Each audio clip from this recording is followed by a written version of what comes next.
So hello everyone, welcome to CSAP IS Academy. মই অভিজিত ৰাজবংশী তোমালোকৰ হয়তো বহুতে মোক ধনচৰ বুলি চিনি পোৱা। যেহেতু আজি আমাৰ ক্ৰেশ কোৰ্স APSc Prelims ক্ৰেশ কোৰ্সৰ প্ৰথমটো দিন modern Indian history that is আধুনিক ভাৰতৰ ইতিহাস। আমি আৰম্ভ কৰিব গৈছো আধুনিক ভাৰতৰ ইতিহাসৰ পৰা আৰু আধুনিক ভাৰতৰ ইতিহাস আমি এই কাৰণে চুজ কৰিছো বিকজ আধুনিক ভাৰতৰ ইতিহাসে বহুত ইম্পৰ্টেন্ট এটা অংশ লয় যদি আমি এক্সাম পাৰ্সপেক্টিভৰ পৰা বা এক্সাম পইণ্ট অফ ভিউৰ পৰা চাও APSc বা UPSc। So আজিৰ এই প্ৰিলিমছ ক্ৰেশ কোৰ্সত আমাৰ যে প্ৰথমটো ক্লাস আমাৰ এই জাৰ্নিৰ এই প্ৰথমটো ক্লাসত CSAP IS একাডেমিৰ পৰা মই তোমালোকক সকলোকে স্বাগতম জনাইছো। আজি মই তোমালোকৰ পৰা যেহেতু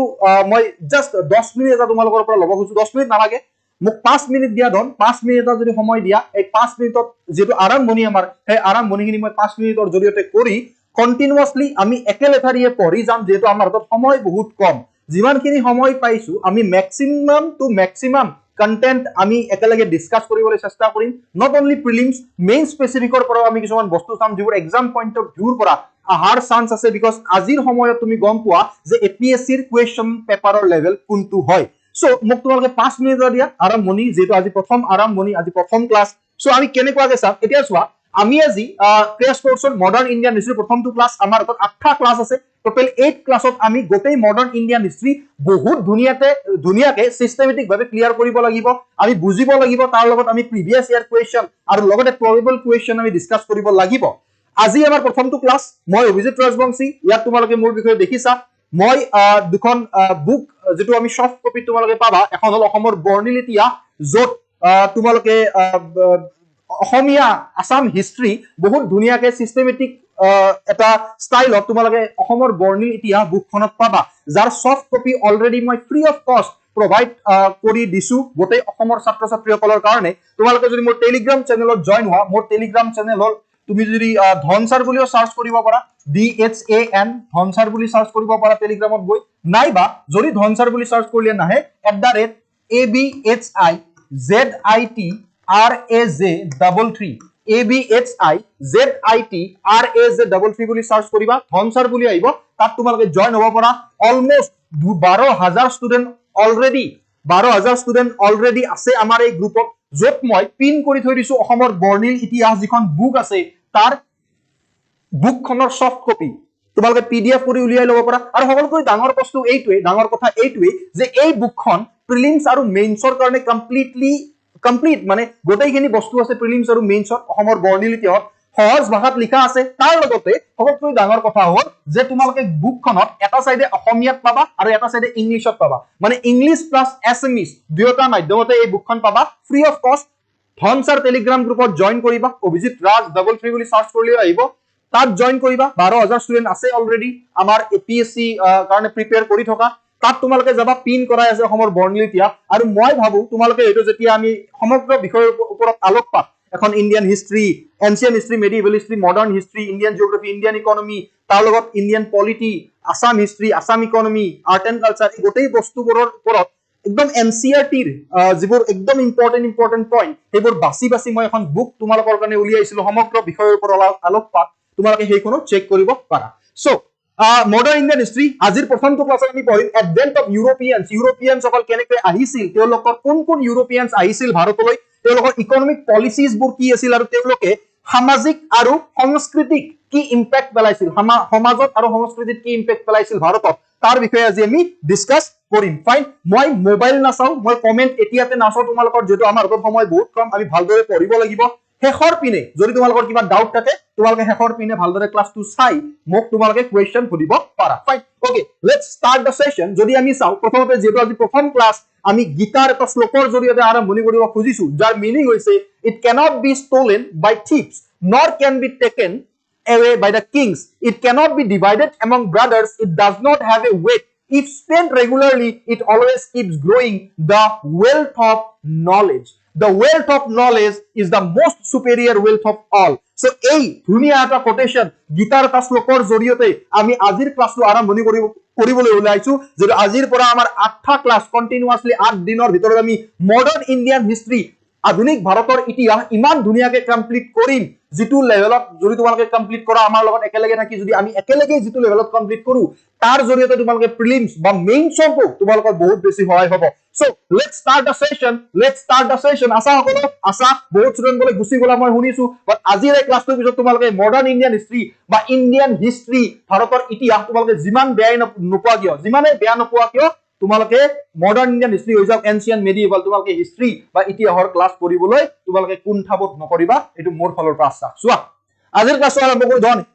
ইনভেজন অফ ইউৰোপিয়ান সকল কেনেদৰে আহিছিল প্ৰথমতে আমি এখন মেপ চাম মেপৰ জৰিয়তে আমি চাম যে ইউৰোপিয়ান সকল কিয় আহিছিল কেনেকৈ আহিছিল কেতিয়া আহিছিল তাৰ আগতে মই তোমালোকক ক'ব খোজো যে ইউৰোপিয়ান সকল যে আহিছিল প্ৰথম ইউৰোপিয়ান কান্ট্ৰি আছিল পৰ্তুগীজ কোন আহিছিল পৰ্তুগীজ সকল আহিছিল কেতিয়া 1498 1498 চনত ইউৰোপিয়ান সকল আহিছিল মই এইখিনি বস্তু এই কাৰণেই কৈছো যাতে তোমালোকে ৰিলেট কৰিব পাৰা ধন ঠিক আছে পৰ্তুগীজ আহিছিল তাৰ পিছত British East India company form হৈছিল কেতিয়া 1600 চনত তাৰ পিছত কোন আহিছিল তাৰ পিছত ডাচ সকল আহিছিল 1602 ডাচ সকল 1759 বেডাৰাৰ যুদ্ধ বেটল অফ বেডাৰা আমি পঢ়িম তাৰ পিছত আহিছিল ডেনিশ সকল আহিছিল বা ড্যান্স যাক আমি ড্যান্স বুলিও কওঁ কি বুলি কওঁ ড্যান্স DANES ড্যান্স বুলিও কওঁ তেওঁলোক আহিছিল 1616 নেক্সট আহিছিল ফ্ৰেন্স সকল আহিছিল 1664 তাৰ পিছত আহিছিল সুইডিশ সকল আহিছিল 1731 সো আমি যদি পৰ্তুগীজৰ কথা পঢ়ো আমি ফ্ৰেন্সলৈকে পঢ়িব লাগিব যেটো সুইডিশৰ কথা হিমান এটা নাই সো আমি পৰ্তুগীজৰ পৰা ফ্ৰেন্সলৈকে ইউৰোপিয়ানৰ ইনভেজন বা ইউৰোপিয়ান সকলে যে ভাৰতত আগমন কৰিছিল আক্ৰমণ কৰিছিল তাৰ বিষয়ে আমি পঢ়িম তেওঁলোকৰ সোশিয়েল ইম্প্যাক্ট সামাজিক আৰু সংস্কৃতিক তেওঁলোকৰ ইম্প্যাক্ট কি আছিল বা যিবোৰ পলিসি আছিল তাৰ বিষয়ে আজি আমি চাম সো এই বস্তুখিনি গম পালা কোন কেতিয়া আহিছিল কোনখন ইউৰোপিয়ান কান্ট্ৰি কেতিয়া আহিছিল চোৱা মই জাস্ট তোমালোকক 5 মিনিট সময় দি এটা ষ্টৰী কম 5 মিনিট নালাগে মোক চোৱা ইয়াত যদি তোমালোকে চোৱা দিস ইজ পৰ্তুগাল এইখন যদি তোমালোকে ভালদৰে চোৱা তুমি গম পাবা যে ইয়াত আছে পৰ্তুগাল ভাস্কো দা গামা কোৰ আছিল পৰ্তুগালৰ আছিল পৰ্তুগাল প্ৰথম আহিছিল মানে ভাৰতলৈ তাৰ পিছত যদি আমি কাহতেই চাও দ্যাট ইজ স্পেইন একদম লাগি আছে স্পেইন তোমালোকে ক্ৰিস্টোফাৰ কলম্বাছৰ নাম শুনিছিলা যোনে USA বা আমেৰিকা ইনভেন্ট কৰিছিল যোনে আমেৰিকা আৱিষ্কাৰ কৰিছিল ক্ৰিস্টোফাৰ কলম্বাছ কি হল জানা যদি আমি 14th centuryৰ আৰম্ভণিৰ ফালে চাও 14th centuryৰ আৰম্ভণি আৰ্লি 14th centuryৰ ফালে চাও 14 শতাব্দীৰ আৰম্ভণিৰ ফালে যদি আমি চাও খ্ৰীষ্টাব্দৰ আৰম্ভণিৰ ফালে 14 খ্ৰীষ্টাব্দৰ আৰম্ভণিৰ ফালে আমি চালে আমি গম পাও যে আগতে কি কৰিছিল চোৱা তোমালোকক নৰমাল এটা কথা কৈ আছো মই যে ইউৰোপখন যদি ট্ৰপিক অফ ক্যান্সাৰ চাও আমি ট্ৰপিক অফ ক্যান্সাৰ ইন্ডিয়াৰ 8খন ষ্টেটৰ মাজেৰে গৈছে জিওগ্ৰাফি পঢ়িলে তোমালোকে পোৱা জিমানেই ট্ৰপিক অফ ক্যান্সাৰৰ পৰা ধন আমি ওপৰলৈ উঠিম জিমানেই ট্ৰপিক অফ ক্যান্সাৰৰ পৰা আমি ওপৰলৈ উঠিম আমি গম পাম যে ঠাণ্ডা হিমান বাঢ়ি গৈ আছে আৰু ঠাণ্ডাৰ দিনত তোমালোকে গম পোৱা যে মছলা জাতীয় বস্তু খাই বেছি ভাল লাগে হয় না অলপ গৰম উঠি যায় তো ইউৰোপত তোমালোকে গম পোৱা যে বহুত বেছি ঠাণ্ডা আৰু ইউৰোপৰ মানুহসকলে কি ডিমান্ড কৰে মছলা জাতীয় খাদ্য ডিমান্ড কৰে আৰু তেওঁলোকে এতিয়া চোৱা মছলা জাতীয় খাদ্য ডিমান্ড কৰে আৰু মছলা জাতীয় খাদ্য বা স্পাইসেস পিপাৰ এইবিলাক বস্তু মেইনলি কোট পোৱা যায় সাউথ ইষ্ট এছিয়াৰ ফালে বেছিকে পোৱা যায় তো তেওঁলোকে আগতে কি কৰিছিল 1400 খ্ৰীষ্টাব্দৰ আগৰ ফালে তেওঁলোকে কি কৰিছিল তেওঁলোকে ল্যান্ড ৰুটৰ জৰিয়তে সাউথ ইষ্ট এছিয়ালৈ আহিছিল ইণ্ডিয়ালৈ আহিছিল আৰু ইয়াৰ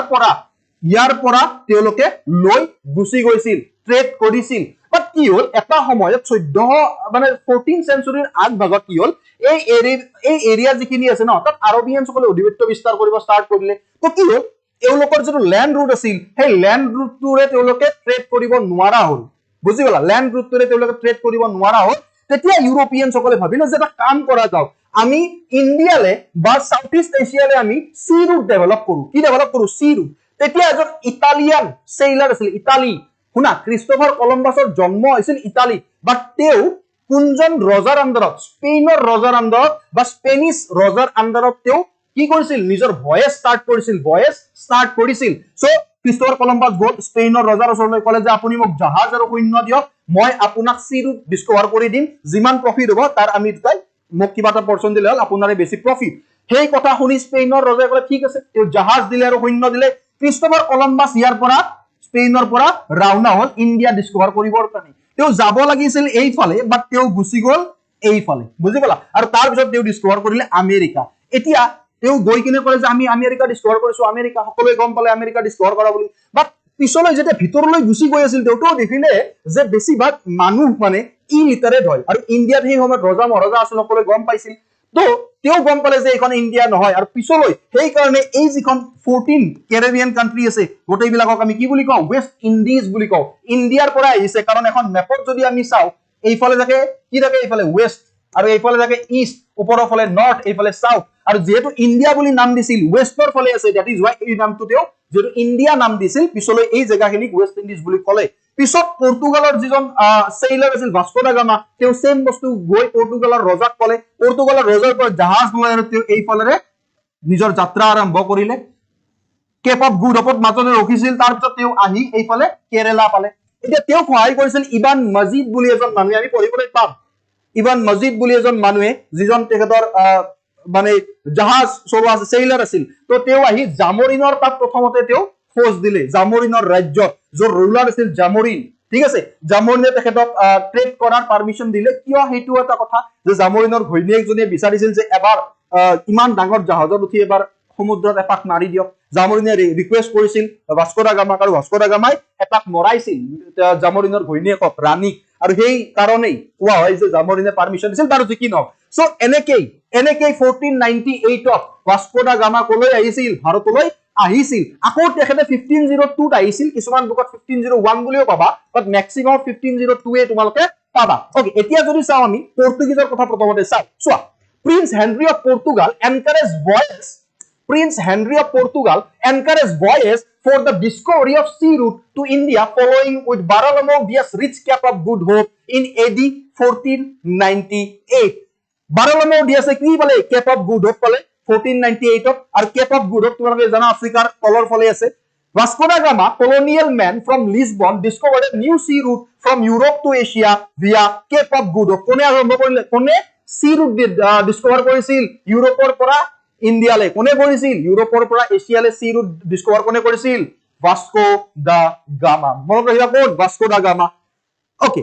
হি ওয়াজ হেল্প বাই তেখেতক গুজৰাটী এজন নেভিগেটৰে হেল্প কৰিছিল নাম আছিল ইবান মাজিদ কিছুমান বুকত আব্দুল মাজিদ বুলিও পাবা বা আবুল মাজিদ বুলিও পাবা বাট ইবান মাজিদ তোমালোকে মনত ৰাখি থবা হি লেণ্ডেড এট কেলিকাট on 21st May 1498 1498 চনৰ 21 মে তাৰিখে তেখেত কি আহি পালে কেলিকাট আহি পালে Calicut then under the Zamorin আৰু আন্ডাৰত আছিল জামৰিনৰ আন্ডাৰত আছিল enjoy high degree of prosperity Vasco da Gama return to Portugal in 1499 but আকৌ তেখেত আহিল 1502 যাৰ বিষয়ে আমি পঢ়িবলৈ পাম যাৰ বিষয়ে আমি ধন পঢ়িবলৈ পাম okay moving to the Vasco da gamma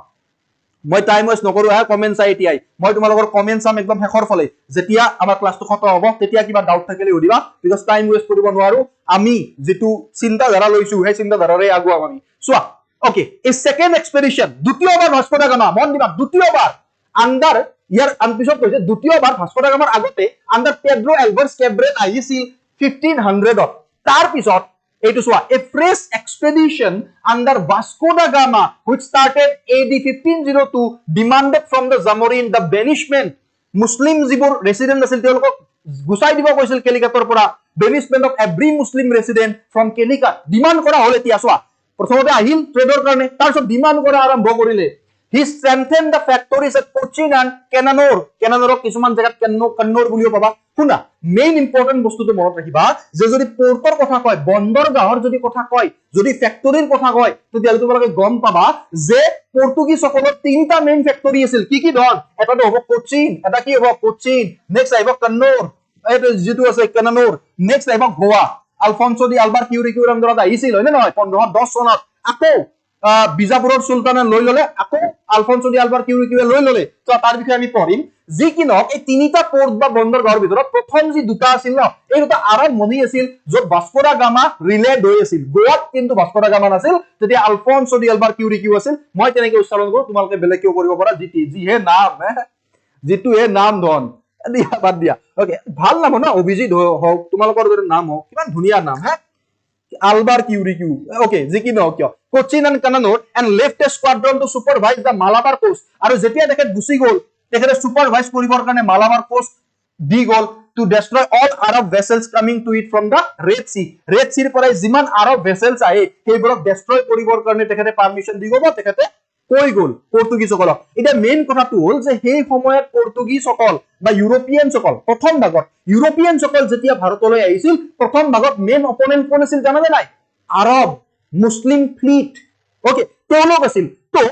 mainly মনত ৰাখিবা যিমানে ইউৰোপিয়ান কান্ট্ৰি নাহক কিয় তেওঁলোকৰ মেইন ইন্টেনশন মেইন এইম কি আছিল জানা মনোপলি ক্ৰিয়েট কৰা ক'ত ইণ্ডিয়ান সি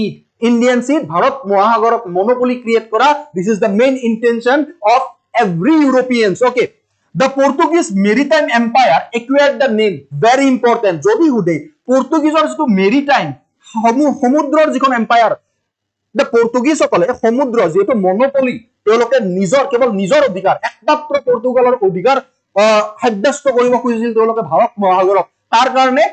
সমুদ্ৰত তেওঁলোকৰ এটা কি আছিল এম্পায়াৰ গঠন কৰিছিল কেৱল সমুদ্ৰৰ কাৰণে নেভিৰ কাৰণে এই যেটো পৰ্তুগীজ মেৰিটাইম এম্পায়াৰ তেওঁলোকে নিজৰ নাম কি দিছিল ইষ্টাডো the India which intended to monopolize মই মাত্ৰ কলো তেওঁলোকে মনোপলি একমাত্ৰ তেওঁলোকৰ অধিকাৰ থাকক তো এই মনোপলি তেওঁলোকে ক্ৰিয়েট কৰিব খুজিছিল কিহত পিপাৰ আৰু স্পাইচৰ বেপাৰ বা ট্ৰেড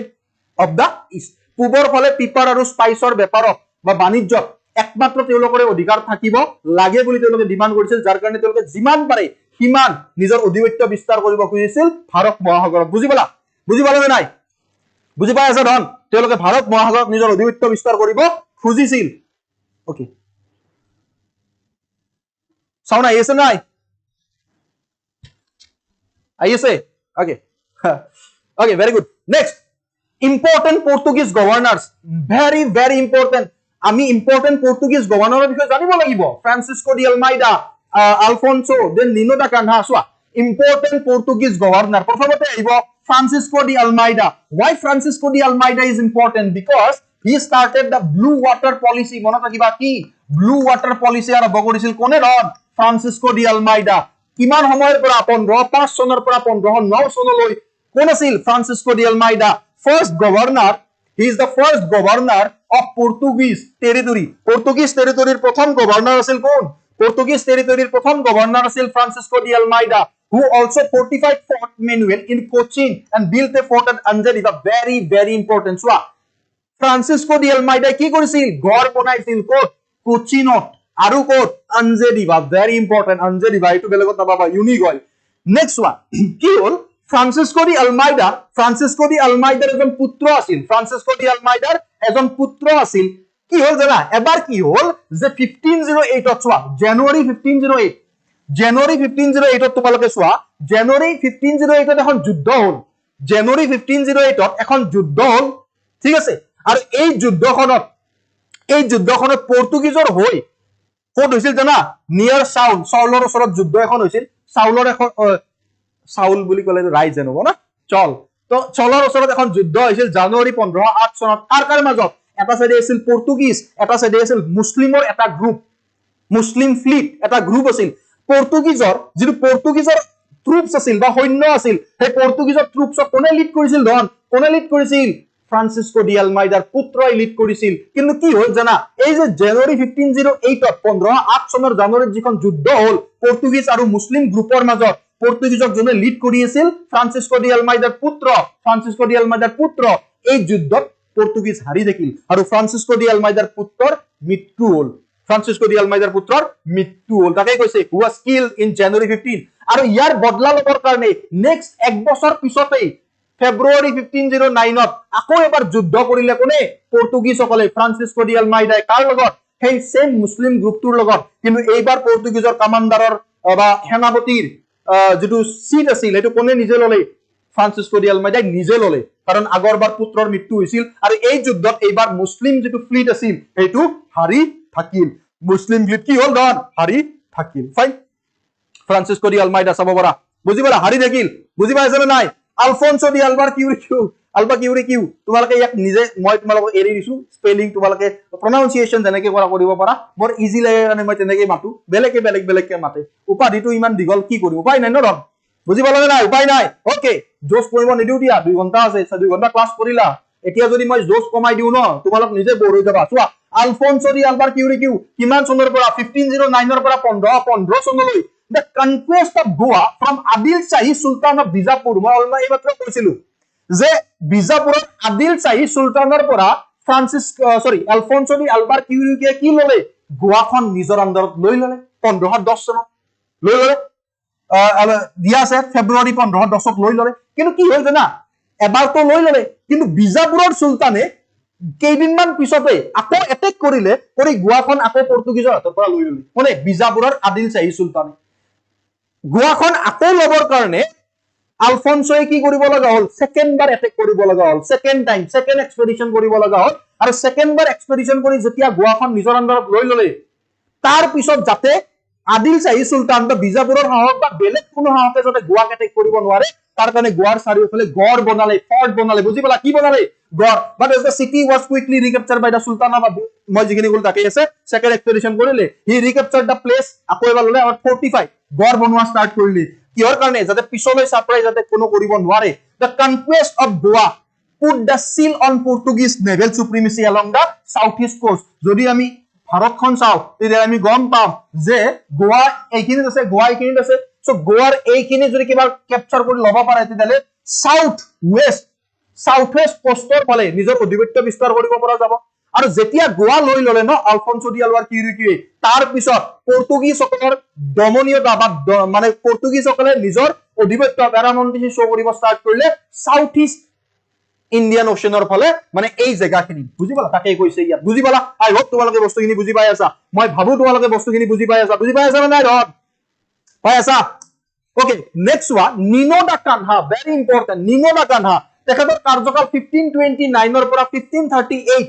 1529 চনৰ পৰা 1538 চন he established settlement and sent home near Madras and Hooghly in Bengal আৰু সেই কাৰণে develop commerce in the eastern coast দিয়া চোৱা মাদ্ৰাছৰ কাহৰ সেন্ট হোমত সেটেলমেন্ট আৰম্ভ কৰিলে নিনোদা কানহাই কত কৰিছিল চোৱা ইম্পৰ্টেন্ট মাদ্ৰাছৰ কাহত যি সেন্ট হোম আছে সেন্ট হোমত নিজৰ সেটেলমেন্ট আৰম্ভ কৰিলে পৰ্তুগীজ সেটেলমেন্ট আৰু তাৰ আগতে মই দুটা বস্তু কৈ লও আলফনসো আলভাৰ কিউৰিকি দুটা বস্তু মই মনত পৰিলে মই তোমালোকক কৈ লও ইয়াত নাই সেই কাৰণে কৈ আছো মই মানে এৰি দিব নখোজো তোমালোকৰ ক্ৰেশ কোৰ্স হক 2 দিনৰ কোৰ্স হক যি নহক কিয় মোক লাগে যে গোটেই কভাৰ কৰা Alfonso Albuquerque introduces blue water to asil dekhate policy of imperialism remember policy of imperialism monot rakhiba policy of imperialism kone start korisil Alfonso de Alvar Quiriguí tar logot monot rakhiba Alfonso de Alvar Quiriguí encouraged the Portuguese to have many wives ki koisu moi he encouraged the Portuguese to have many wives okay polygamy okay buzi pala ekhini okay next ইয়াত আমি কৈছিলো যে নিনোদা কানহাই কি কৰিলে Saint home মাদ্ৰাছৰ কাহত settlement আৰম্ভ কৰিলে আৰু বেংগলত হুগলিৰ পাৰত হুগলিৰ পাৰত সেটেলমেন্ট আৰম্ভ কৰিছিল আৰু সেই সেটেলমেন্টকে খেদিছিল 1631 ত কোনে খেদিছিল লন 1631 ত যদি কোনোবাই ক'ব পৰা মোক মেডিভেল ইণ্ডিয়াত আহি যায় মেডিভেল ইণ্ডিয়াত কোনজন Mughal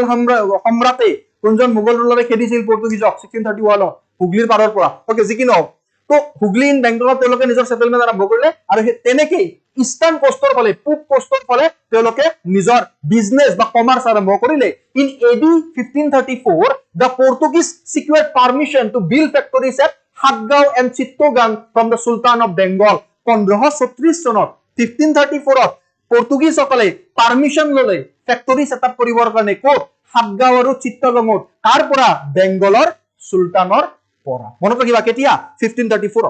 Cochin was the early capital monot rakhiba yar agote Portuguese সকলৰ আৰম্ভণিৰ capital আছিল Cochin but পিছলৈ নিনোদা কানহাৰ সময়তে Portuguese সকলে নিজৰ ৰাজধানী চেঞ্জ কৰি গোৱা কৰি ললে বুজি পালা আগতে আছিল Cochin নিনোদা কানহাৰ সময়ত ৰাজধানী চেঞ্জ কৰি গোৱা কৰি ললে the capital was transferred to Goa by the নিনোদা Kanha in AD 1535 Kanha got possession of Diu শুনা 1535 was very important কিয় জানা মই কৈ আছো কাৰণ 1961 লৈ পৰ্তুগীজৰ হাতত কি আছিল ডিউ আছিল নে নাই ডিউ আছিল তো এইখানে এই লাইনটো ইম্পৰ্টেন্ট যে 1535 চনত কানহাই ডিউ আৰু বাছেইন বেংগলৰ পৰা বাহাদুৰ শাহৰ পৰা গুজৰাটৰ নিজৰ আন্ডাৰত কৰি ললে গুজৰাটৰ বাহাদুৰ শাহৰ পৰা নিজৰ আন্ডাৰত কৰি ললে বাছেইন আৰু ডিউ গ্ৰেজুৱেলি অলমোস্ট অল দিয়াৰ কিন্তু লাহে লাহে কি হ'ল জানা 1759 মানলৈকে 1739 লৈকে 1759 তো দাঁত আহি গৈছিল 1739 লৈকে কি হ'ল তেওঁলোকে নিজৰ যিমান টেৰিটৰি আছিল যিমান তেওঁলোকে নিজৰ আন্ডাৰত লৈছিল ম্যাক্সিমাম টেৰিটৰি তেওঁলোকে হেৰুৱাব লগা হ'ল কাৰ হাতত মাৰাঠা সকলৰ হাতত ব্ৰিটিছৰ হাতত ডাচ্ছৰ হাতত ঠিক আছে তেওঁলোকৰ হাতত নিজৰ টেৰিটৰিবোৰ হেৰুৱাব লগা হ'ল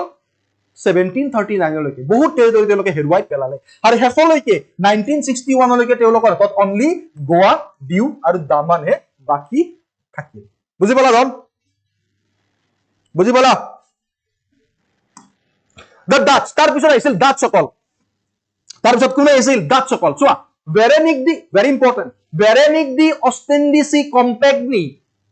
এটো নাম মনত ৰাখিবা it is popularly known as Dutch United East India Company it is formed in 1602 মই অলৰেডি আৰম্ভণিতে কৈছিলো Dutch East যেনেকুৱাকে ব্ৰিটিছ ইষ্ট ইণ্ডিয়া কোম্পানী তেনেকুৱাকে Dutch United East India Company আছিল আৰু তেওঁলোকৰ ভাষা এই Dutch United East India Company কি নাম দিয়া হৈছিল Verenigde Ostindische Compagnie VOC বুলি কোৱা হৈছিল popularly known as Dutch United East India Company কেতিয়া ফৰ্ম হৈছিল 1602 the skillful administrative system and enthusiastic national support which the company enjoyed enabled it to monopolize the entire spice trade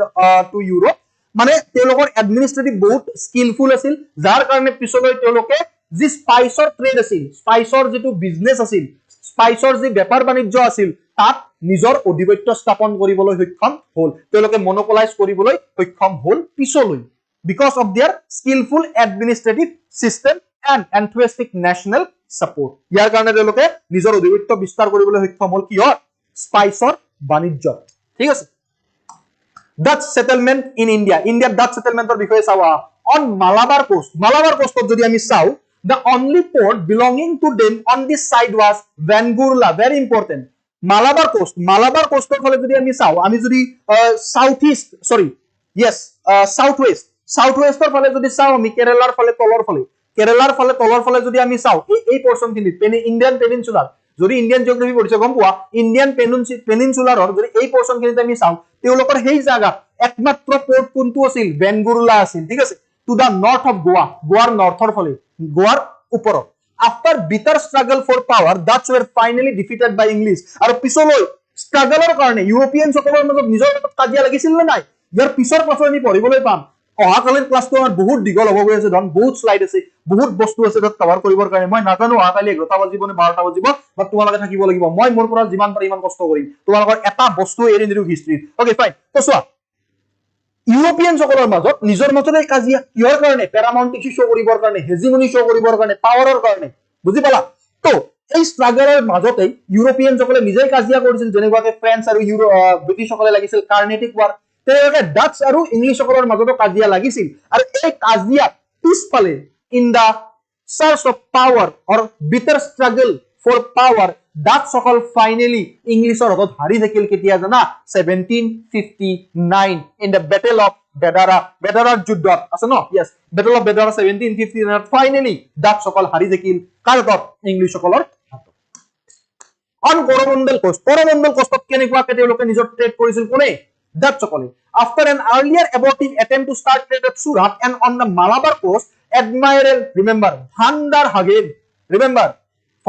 Hagen Admiral আছিল তো Van der Hagen কি কৰিলে opened up trade with the Coromandel coast and set up a permanent factory very important permanent factory at Masulipatam early 1605 1605 চনৰ আগত বহুত চেষ্টাৰ মূৰত Dutch সকলৰ এডমাইৰেল Van der Hagen কি কৰিলে এটা পাৰ্মানেন্ট সেটেলমেন্ট বা ফ্যাক্টৰি এস্টাবলিশ কৰিলে কোট মছুলিপট্টনমত যাৰ জৰিয়তে কি হ'ল বেপাৰৰ এক্সটেন্ড হ'ল বেপাৰ বাণিজ্য তেওঁলোকৰ এক্সটেন্ড হ'ল ট্ৰেড এক্সটেন্ড হ'ল গোটেই ভাৰতত মালাবাৰ কোষ্টৰ পৰা কৰমণ্ডল কোষ্টলৈ তেওঁলোকে ট্ৰেড কৰিব পৰা হ'ল বুজি পালা তেওঁলোকে নিজৰ ট্ৰেড এক্সটেন্ড কৰিলে by creating by constructing a permanent factory or establishing a permanent factory at Masulipatnam in the Coromandel coast Soon, another factory was founded at Devanapatnam. যাক টেঙ্গাপট্টনম বুলিও কোৱা হয় দেৱানমপট্টনমত তেওঁলোকে আৰু এটা ফ্যাক্টৰি বনালে যাক ফৰ্ট সেইন্ট ডেভিড বুলি কোৱা হয় এই নামটো মনত ৰাখিবা আহিব এই নামটো ন আহিব হয়তো এই ক্লাছত নহয়তো অহা ক্লাছত বা তাৰ পিছৰ ক্লাছত আহিব পাৰে fort Saint David remember fort Saint David তেওঁলোকে কি কৰিলে এটা ফ্যাক্টৰি সেটআপ কৰিলে দেৱানপট্টনমত যাৰ নাম দিয়া হ'ল fort Saint David In AD 1610 1610 চনত negotiating with the king of Chandragiri that's found another factory at Pulicat named Fort Galdria আৰু চন্দ্ৰগিৰিৰ ৰজাৰ লগত নেগোশিয়েট কৰি দাঁত সকলে কি কৰিলে আকৌ এটা পুলিকেটত তেওঁলোকে ফেক্টৰী বনালে যাক নাম দিলে ফৰ্ট গেলড্ৰিয়া পুলিকেটৰ যেটো ফেক্টৰী আছিল চন্দ্ৰগিৰিৰ ৰজাৰ লগত নেগোশিয়েট কৰি যেটো ফেক্টৰী তেওঁলোকে এস্টাবলিশ কৰিলে যাৰ নাম দিছিল তেওঁলোকে ফৰ্ট গেলড্ৰিয়া কি নাম দিছিল ডন ফৰ্ট গেলড্ৰিয়া তোমালোক কিমান সিৰিয়াস মই তোমালোকৰ এটেন্ডেন্স আই গম পাই আছো কথাটো হল যে এইবাৰ মেবি পোষ্ট ওলাব 300 ম্যাক্সিমাম তো ইমানেই ওলাই শুনিছো মই 400 ওলাব বা যোৱাবাৰো মই 500 ওলাব শুনিছিলো 235 ওলাল এইবাৰো ইমান মানে ওলাব 250 to 300 তো তোমাৰ কম্পিটিশন কিমানৰ লগত জানা ধন 80000 ষ্টুডেন্টৰ লগত তোমাৰ কম্পিটিশন এইবাৰ তো 90000 মানে দিব 90000 ষ্টুডেন্টত কৰি যদি আগত যাব খুজো না একোজ তেতিয়ালে তুমি কি কৰিব লাগিব অলপ ইউনিক হ'ব লাগিব অলপ কষ্ট বেছিকে কৰিব লাগিব বাকিবোৰৰ তুলনাত সো সেই কাৰণে নিজৰ যেটো দৃঢ় বিশ্বাস নিজৰ যেটো আত্মবিশ্বাস সেইটো সবল কৰি ৰাখিবা ভালদৰে পঢ়াশুনা কৰিবা যিখিনি কষ্ট কৰি আছো সেইখিনি কষ্ট তোমালোকেও কৰা তেতিয়ালে তোমালোকে এনেই পাছ হৈ যাবা কাৰণ মইতো সিওৰি আছো আৰু মইতো সৰুকে নিচিয়ৰু তোমালোকে যিমানেই মোক 2020 ৰ পৰা দেখিছা অনলাইন ক্লাছত 2020 ৰ পৰা জড়িত হৈ আছো এপিএসসি ইউপিএসসি ৰ লগত যিমানেই মোক চিনি পোৱা মোৰ ক্লাছ বোৰ সিৰিজ বোৰ চাইছা 2021 20 ৰ পৰা কিমানখিনি গম পোৱা যে মই সহজ ভাষাত যদিও কও মই বহুত ঢিলাকে নকও মই বহুত জোৰকে কও এই কাৰণেই যাতে ইন্টাৰেকশনটো ভালদৰে হৈ থাকে তোমালোকে বোৰ্ড নহোৱা সো এইখিনি কষ্ট যদি তোমালোকে কৰা বহি ভালদৰে ক্লাছটো চোৱা তেতিয়ালে তোমালোকৰ লাভ বহুত বেছি হ'ব গেলৰিয়া আছিল ঠিক আছে পুলিকেটৰ যেটো ফেক্টৰী আছিল Trade during that period, trade কেনেকুৱা আছিল exports textile woven clothes according to the special pattern constituted the ship normally যদি চাও export ঠিক আছে এটো export হ'ব লাগিছিল export যদি চাও textile woven clothes export হৈছিল কি export হৈছিল textile woven clothes ডাচ সকলে export কৰিছিল আমি চাই আছো ডাচ সকলে কি export কৰিছিল textile woven clothes textile তেওঁলোকে export কৰিছিল বাহিৰত পঠাইছিল তাৰ লগতে বেলেগ কমোডিটিজ যেনেকুৱাকে ইন্ডিগো সল্টপিটাৰ ওপিয়াম সো এনেকুৱা বস্তুবোৰ তেওঁলোকে কি কৰিছিল এক্সপোৰ্ট কৰিছিল so textile woven cloths indigo saltpetre opium so এই বস্তুবোৰ তেওঁলোকে এক্সপোৰ্ট কৰিছিল বাহিৰলৈ পঠাইছিল আৰু বাহিৰত এই বস্তুবোৰৰ ডিমান্ড কতকৈ বেছিকৈ আছিল Java China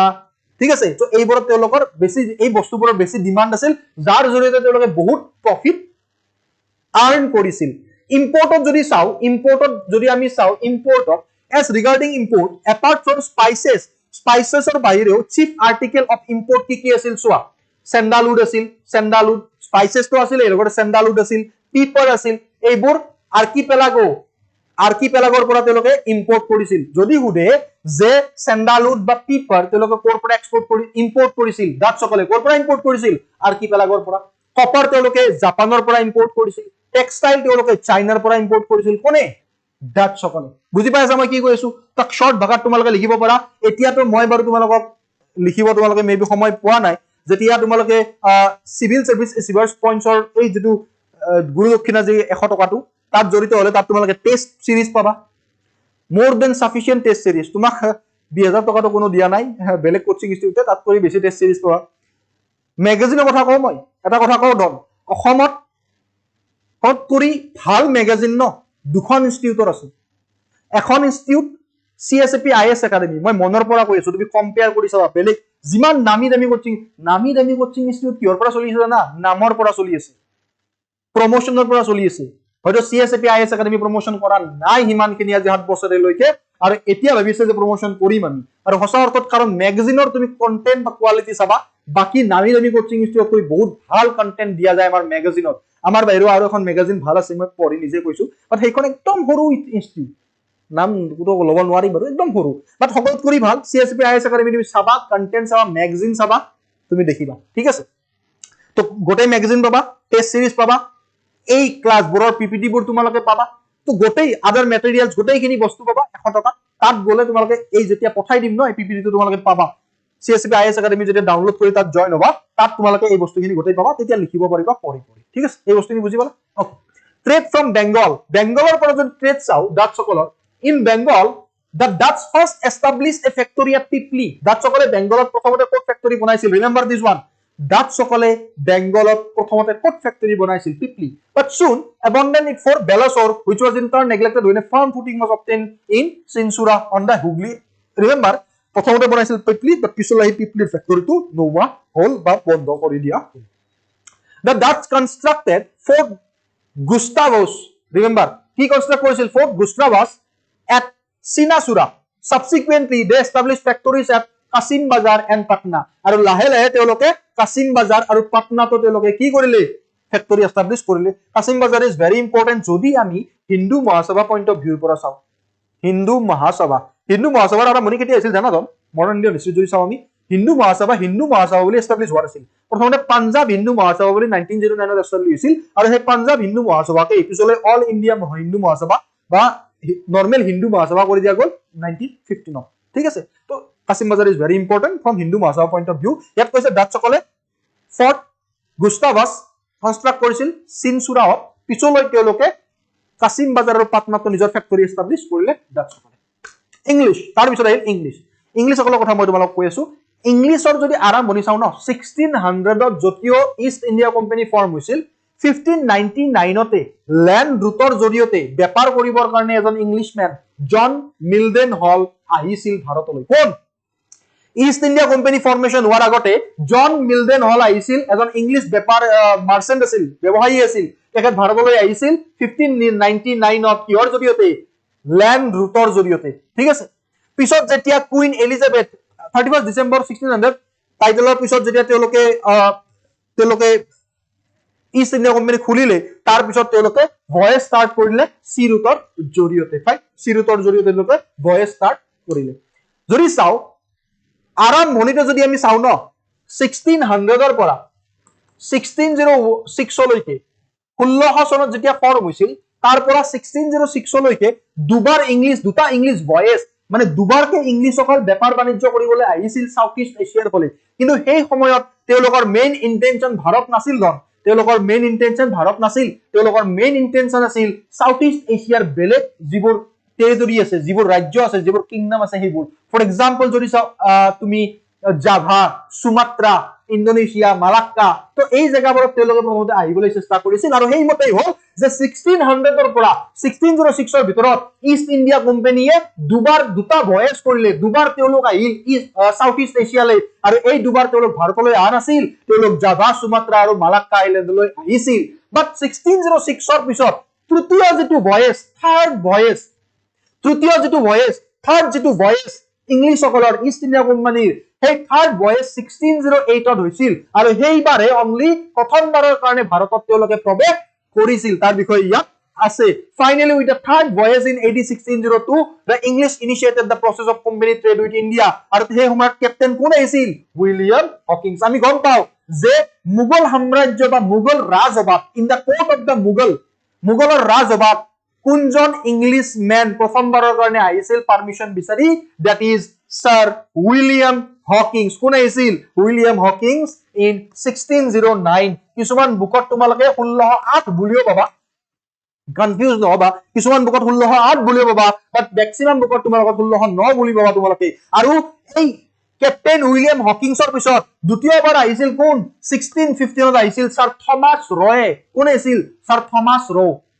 ROE Sir Thomas Roe আহিছিল 1615 চনত আমি অলৰেডি এই বস্তুখিনি জানো যদি তোমালোকে অলপ সলপ প্ৰিপাৰেচন কৰিছা who had experience in such ventures and could speak Turkish ভাষা ক'ব পাৰিছিল উইলিয়াম হকিংছ সেই কাৰণে তেওঁ আহিছিল ভাৰতলৈ was provided with a letter from King James to Akbar normally আকবৰলৈ আহিছিল কিন্তু আকবৰটো নাছিলে তেতিয়া জাহাংগীৰ আছিল আকবৰটো 1605 তে ঢুকাল ঠিক আছে তো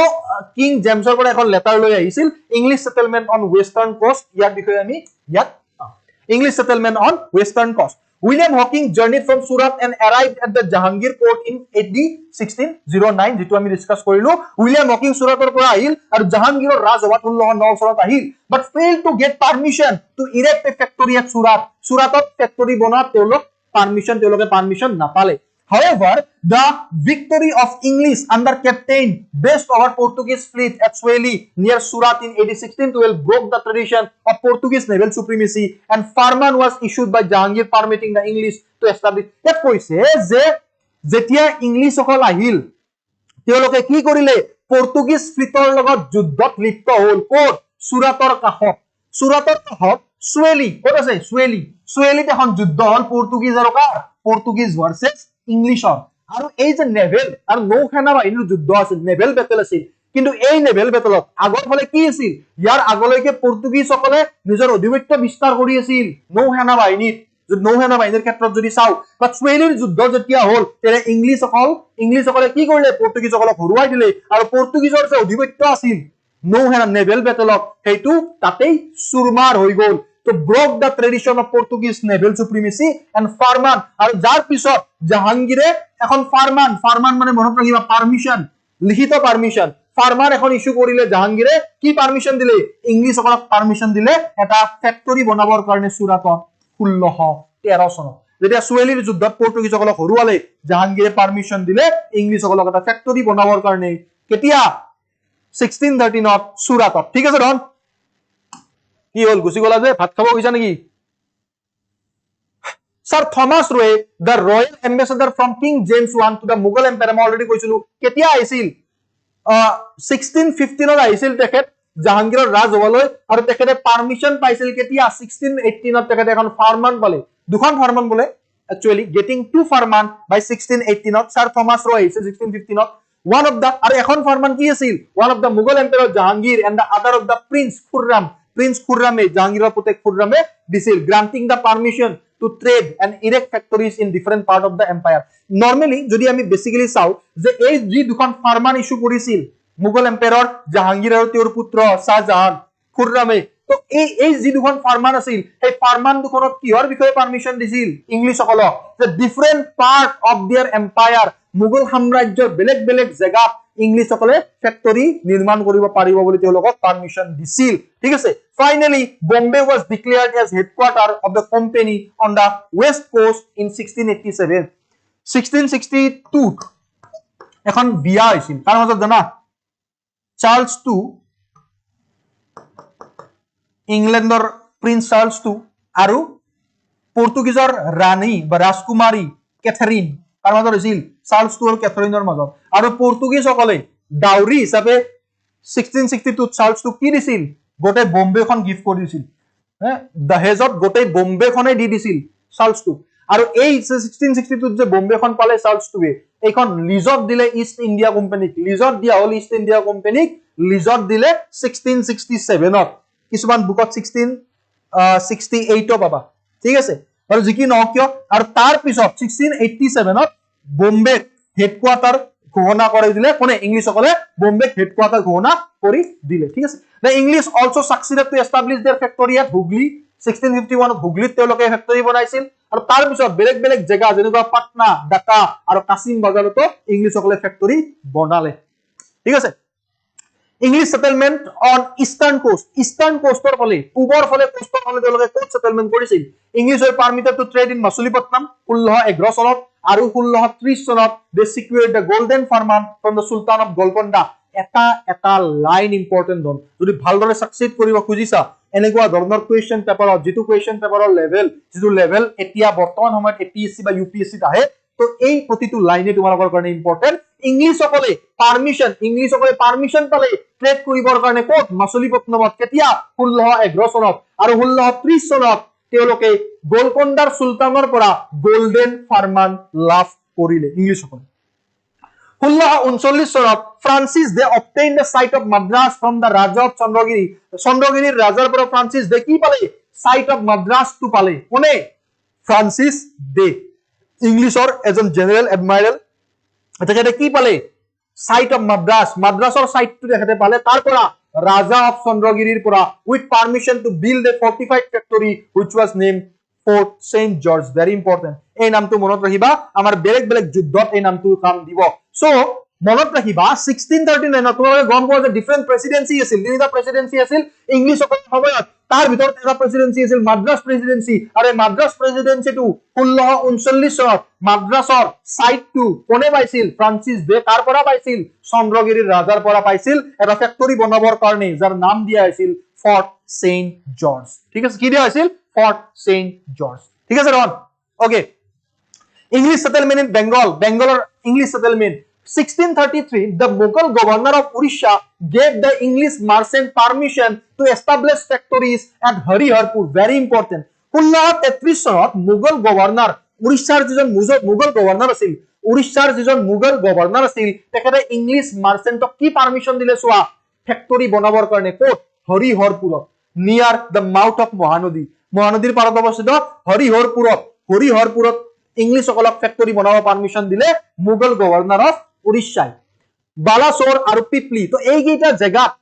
জেগাত ফেক্টৰী বনাবৰ কাৰণে পাৰমিশন দিছিল মুঘল গভৰ্ণৰ অফ উৰিষ্যাই কাক ইংলিছসকলক The English also succeeded to establish their factory at Hooghly. হুগলিত তেওঁলোকে ফেক্টৰী বনোৱা মানে বনাই ললে 1651 চনত ইংলিছসকলে হুগলিতো ফেক্টৰী বনোৱাত তেওঁলোক সামৰ্থ হল 1651 চনত followed by those আৰু তাৰ পিছত বেলেগ জায়গাত তেওঁলোকে ফেক্টৰী বনালে ইংলিছসকলে যেনেকুৱা পাটনা ঢাকা কাছিম বাজাৰ এটসেট্ৰা সেই সময়তো নহয় বাৰু এইটো পিছৰ ফটো বাট পুৰণা ফটো হে ডন দেখাত ভাল লাগিবৰ কাৰণে হিষ্ট্ৰী ন আৰু হিষ্ট্ৰীৰ মেইন বোৰিং পোৰ্শন খিনি এইখিনিয়ে আছে তাৰ পিছত বোৰিং নপোৱা ইংলিছ ইনভেজন খিনি বোৰিং আছিল তাক যদি ইন্টাৰেষ্ট লগাব পাৰিছা তাৰ পিছত তুমি হিষ্ট্ৰী বোৰিং নপোৱা আৰু সেই কাৰণে মইতো যিমান ধৰি ইমান চেষ্টা কৰি আছো তোমালোকক বৰ হোৱা নিদিও মই কিন্তু তাৰ মাজতে মই আকৌ ইন্টাৰেষ্ট লগাবৰ কাৰণে এনেকুৱা ধৰণৰ ফটো লৈ আহিছো তোমালোকে চোৱা এইজন মানুহ চোৱা কিবা কৰি আছিল সেই সময়ত হয় নহয় এই মানুহজন বা ক'ত আছে এতিয়া নাই বাৰু ধুকা বাট কথাটো হ'ল কিবা কৰি আছে এতিয়া আৰু যি কি নহওক 1633 ফাইন ইন AD 1667 1668 চনত ঔৰংজেবে ইংলিছসকলক এটা পাৰমিশন দিলে ঔৰংজেবে ইংলিছসকলক এখন এটা পাৰমিশন দিলে বেংগলত 5 বছৰৰ কাৰণে ট্ৰেড কৰিবৰ কাৰণে ঔৰংজেবে ইংলিছসকলক পাৰমিশন এটা দিলে যে আপোনালোকে 5 বছৰৰ কাৰণে ট্ৰেড কৰিব পাৰিব ক'ত বেংগলত আৰু পিছৰ ফালে 1672 চনত মুঘল গভৰ্ণৰ চেষ্টা খানে কি কৰিলে চোৱা এটা অৰ্ডাৰ ইস্যু কৰিলে confirming all the privileges already acquired by the English যিমান প্ৰিভিলেজ বা যিমান পাৱাৰ ইংলিছে একুৱাৰ্ড কৰি আছিল গোটেইবোৰ কনফাৰ্ম কৰি দিলে কোনে চেষ্টা খানে কেতিয়া 1672 চনত The rebellion of Sobha Singh, a zamindar in the district of Burdwan, gave an opportunity to the English to fortify their settlement at Suta. This paragraph is the most important from European invasion point of view. Ki oswa? বিদ্ৰোহ কৰিছিল শোভা সিংয়ে এজন জমিনদাৰ শোভা সিং বিদ্ৰোহ কৰিছিল আৰু এই বিদ্ৰোহ দমন কৰিবৰ যেটো বিদ্ৰোহ দমন কৰা যেটো প্ৰসেস তাৰ জৰিয়তে ইংলিছসকলে এটা চান্স পালে কি চান্স পালে যে তেওঁলোকে ইংলিছ টু ফৰ্টিফাই देयर সেটেলমেন্ট নিজৰ সেটেলমেন্ট তেওঁলোকে ফৰ্টিফাই কৰিবৰ কাৰণে ক'ত সুতানুতি ইন AD 1696 আৰু এই সুতানুতি যে আছে ন বৰ্তমান কলকাতাৰ এটা এৰিয়া সুতানুতি এই সময়ৰ সুতানুতি এই সুতানুতিৰ জৰিয়তে 1699 ত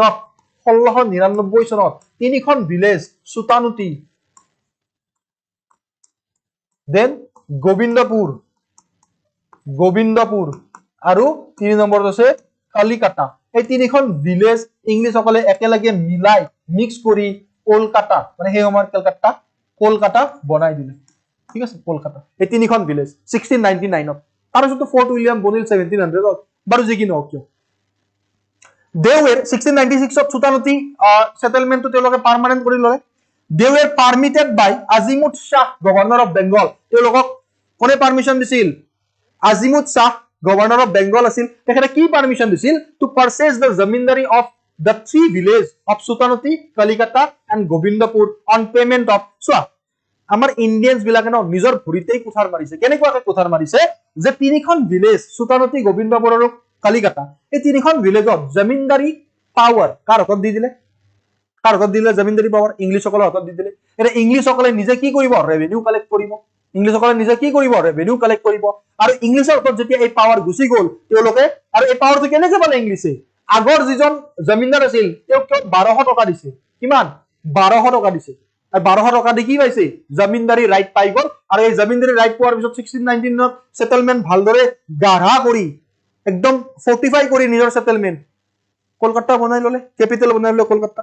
in AD 1700 the director of constituted Bengal as a separate presidency independent of Madras and nominated Sir Charles Eyre as its first আর ইয়াৰ আগলৈকে আমি পঢ়িছিলো যে প্ৰথমতে মাদ্ৰাজ প্ৰেসিডেন্সি আছিল মেইন যেটো প্ৰেসিডেন্সি এটাই প্ৰেসিডেন্সি আছিল মাদ্ৰাজ প্ৰেসিডেন্সি পিছত মাদ্ৰাজ প্ৰেসিডেন্সিৰ আন্ডাৰতে কলকাতাও আহিছিল বাট পিছলৈ মনত ৰাখিবা ডাইৰেক্টৰ কনস্টিটিউটেড বেংগলক এটা বেলেগ প্ৰেসিডেন্সি বনাই দিলে আৰু মাদ্ৰাজ প্ৰেসিডেন্সিৰ পৰা স্বাধীন কৰি এটা বেলেগ প্ৰেসিডেন্সি বেংগল প্ৰেসিডেন্সি বনাই দিলে 1700 ত আৰু কাক নমিনেট কৰিলে as a first president sir Charles Eyre এনেকুৱা ধৰণৰ স্টেটমেন্ট বেচিস কোৱেশ্চন যদি আহি যায় কি কৰিবা সেই কাৰণে প্ৰতিটো লাইন মনত দিয়া ধ্যান দিয়া যদি আহি যায় প্ৰথম বেংগল প্ৰেসিডেন্সিৰ প্ৰেসিডেন্ট কোন আছিল স্যাৰ চাৰ্লছ আইড ঠিক আছে ঔৰংজেবৰ মৃত্যুৰ পিছত 1707 made the English at Kolkata fear বেছি সময় বেছি নাই আৰু আমি আজি অনলি ইনভেশন ইউৰোপিয়ানে কৰিম ধন তো যিমানখিনি আছা চাই থাকা আজিৰ ক্লাছটো মই গম পাও ৰাতি হৈ গৈছে তোমালোকে 7টা বজাৰ পৰা চাই আছা আৰু যিমানখিনি আছা আজিৰ ক্লাছটো ভালদৰে চোৱা আমি continuously modern Indian history which is the most important part in prelims examination or mains examination আমি মডাৰ্ন ইণ্ডিয়ান হিষ্ট্ৰী 8টা ক্লাছত মানুহে কয় ন সহজত কৰিব নোৱাৰে আমি সহজতে কৰিম গোটেই লাগতিয়াল গোটেই বস্তু চাম তোমালোকে হয়তো ইউৰোপিয়ান ইনভেশন এনেকুৱাকে পঢ়াই নাছিলা তোমালোকৰ বহুতে কোচিং কৰিও আছে ৰন বেলেগ বেলেগ নামি নামি কোচিং ইনষ্টিটিউটৰ 50-60 হাজাৰ টাকা দি কোচিং কৰি আছা বেলেগ বেলেগ জায়গা তোমালোকে মই ভাবো মেবি তোমালোকে modern Indian history European invasion এনেকুৱাকে পঢ়া নাছিলা যেনেকুৱাকে আমি এই 2 ঘণ্টাৰ ফ্ৰী অফ কষ্ট ক্ৰাশ কোৰ্সত পঢ়ি আছো বুজি পালা তো ভালদৰে মন দিবা মোৰ কষ্টখিনিও বুজিবা ওকে এটা লাইক কৰি যাবা ৰন এটা লাইক যদি কৰি যোৱা ন মোৰ কাৰণে সাফিশিয়েন্ট মোৰ কষ্টখিনি মই হাৰ্টক হোৱা বুলি ভাবিম এটা লাইক আৰু ফাইনালি শেষত এটা কমেন্ট দিবা যোন কেজন শেষলৈকে থাকা যি কেজন থাকা শেষলৈকে মইতো বাৰু আছে বেছি সময় নাই আৰু আমি ইংলিছৰ পিছত আমি কোন কি পঢ়িম আমি পঢ়িম ফ্ৰেঞ্চ পঢ়িম আৰু ডেন্স পঢ়িম ডেন্স এটা স্লাইড ঔৰংজেবৰ মৃত্যুৰ পিছত 1707 মেড দা ইংলিছ অফ কলকাতাৰ ইংলিছ বোৰে ভয় খোৱা আৰম্ভ কৰিলে that their growing trade would be swept away by the coming tide of civil war and anarchy civil war গৃহ যুদ্ধৰ কাৰণে মেবি তেওঁলোকে ভয় খাইছিল ইংলিছসকলে ভাবিছিল যে গৃহ যুদ্ধৰ কাৰণে আমাৰ যেটো অধিপত্য আমাৰ যেটো গ্ৰোইং ট্ৰেড হেতু বন্ধ হৈ যাব বা হেতু নোহোৱা হৈ যাব after protracted negotiation the English got confirmation of their privileges from the new emperor Shah Alam and de facto ruler of Bengal Murshid Quli Khan but পিছলৈ যেতিয়া ঔৰংজেবৰ মৃত্যুৰ পিছত যেতিয়া শাহ আলম মুঘল এম্পায়াৰ হল আৰু বেংগলৰ de facto ruler হল মুৰ্শিদ কুলি খান তেওঁলোকৰ পৰা যেতিয়া কনফাৰ্মেশন পালে তেতিয়াই তেওঁলোকে শান্তি পালে তেওঁলোকৰ পৰা কনফাৰ্মেশন পালে বুটিছে যে আপোনালোকৰ যেটো প্ৰিভিলেজ ট্ৰেড প্ৰিভিলেজ এইটো আগতে যেনেকৈ আছিল এতিয়াও তেনেকৈ থাকিব এই কনফাৰ্মেশনটো পোৱাৰ পিছতহে তেওঁলোকে শান্তি পালে বুটিছে যদি তেতিয়াই বিচাৰিলে হয় ভাৰতীয়সকলে ব্ৰিটিছক তেতিয়াই খেদি পঠাব পাৰিলে হয় The most important event in the history of the company during these years was the diplomatic mission led by John Sherman in AD 1715 to the court of the Mughal Emperor Farooq Sir. A two most diplomatic, most important event was the diplomatic mission. Very important. Ki hojana? Zetia East India Company phalor pora eta diplomatic mission pothwa hoisil kaloi Farooq Sir. যদি আমি later Mughal পড়ো after 1707 after the death of Aurangzeb later Mughal আহি গল 1857 লৈ যত শাহ আলম 2 শাহ আলম 1 ফাৰুক সিয়াৰ বাহাদুৰ শাহ 1 বাহাদুৰ শাহ 2 এইবোৰ ৰজা আছিল না নাই তো হেখিনি আমি বেছি পঢ়িব নালাগে কিন্তু মেইন পইণ্ট কিছুমান পঢ়িব লাগিব এজন আছিল মুঘল এম্পায়াৰ ফাৰুক সিয়াৰৰ সময়ত 1717 চনত এখন ফাৰমান ৰিলিজ হৈছিল ভেৰি ইম্পৰ্টেন্ট ফাৰমান এখন ৰিলিজ হৈছিল কেনেকে কি কৰিলে ব্ৰিটিছ সকলে এজন এটা ডিপ্লোমেটিক মিশন পঠালে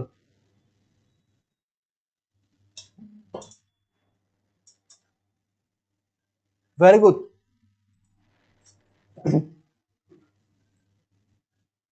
ওকে মই এতিয়া কথা কৈ আছো যে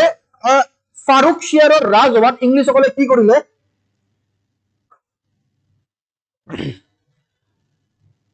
একচেনো পানী খেলো राजीव पानी आना ना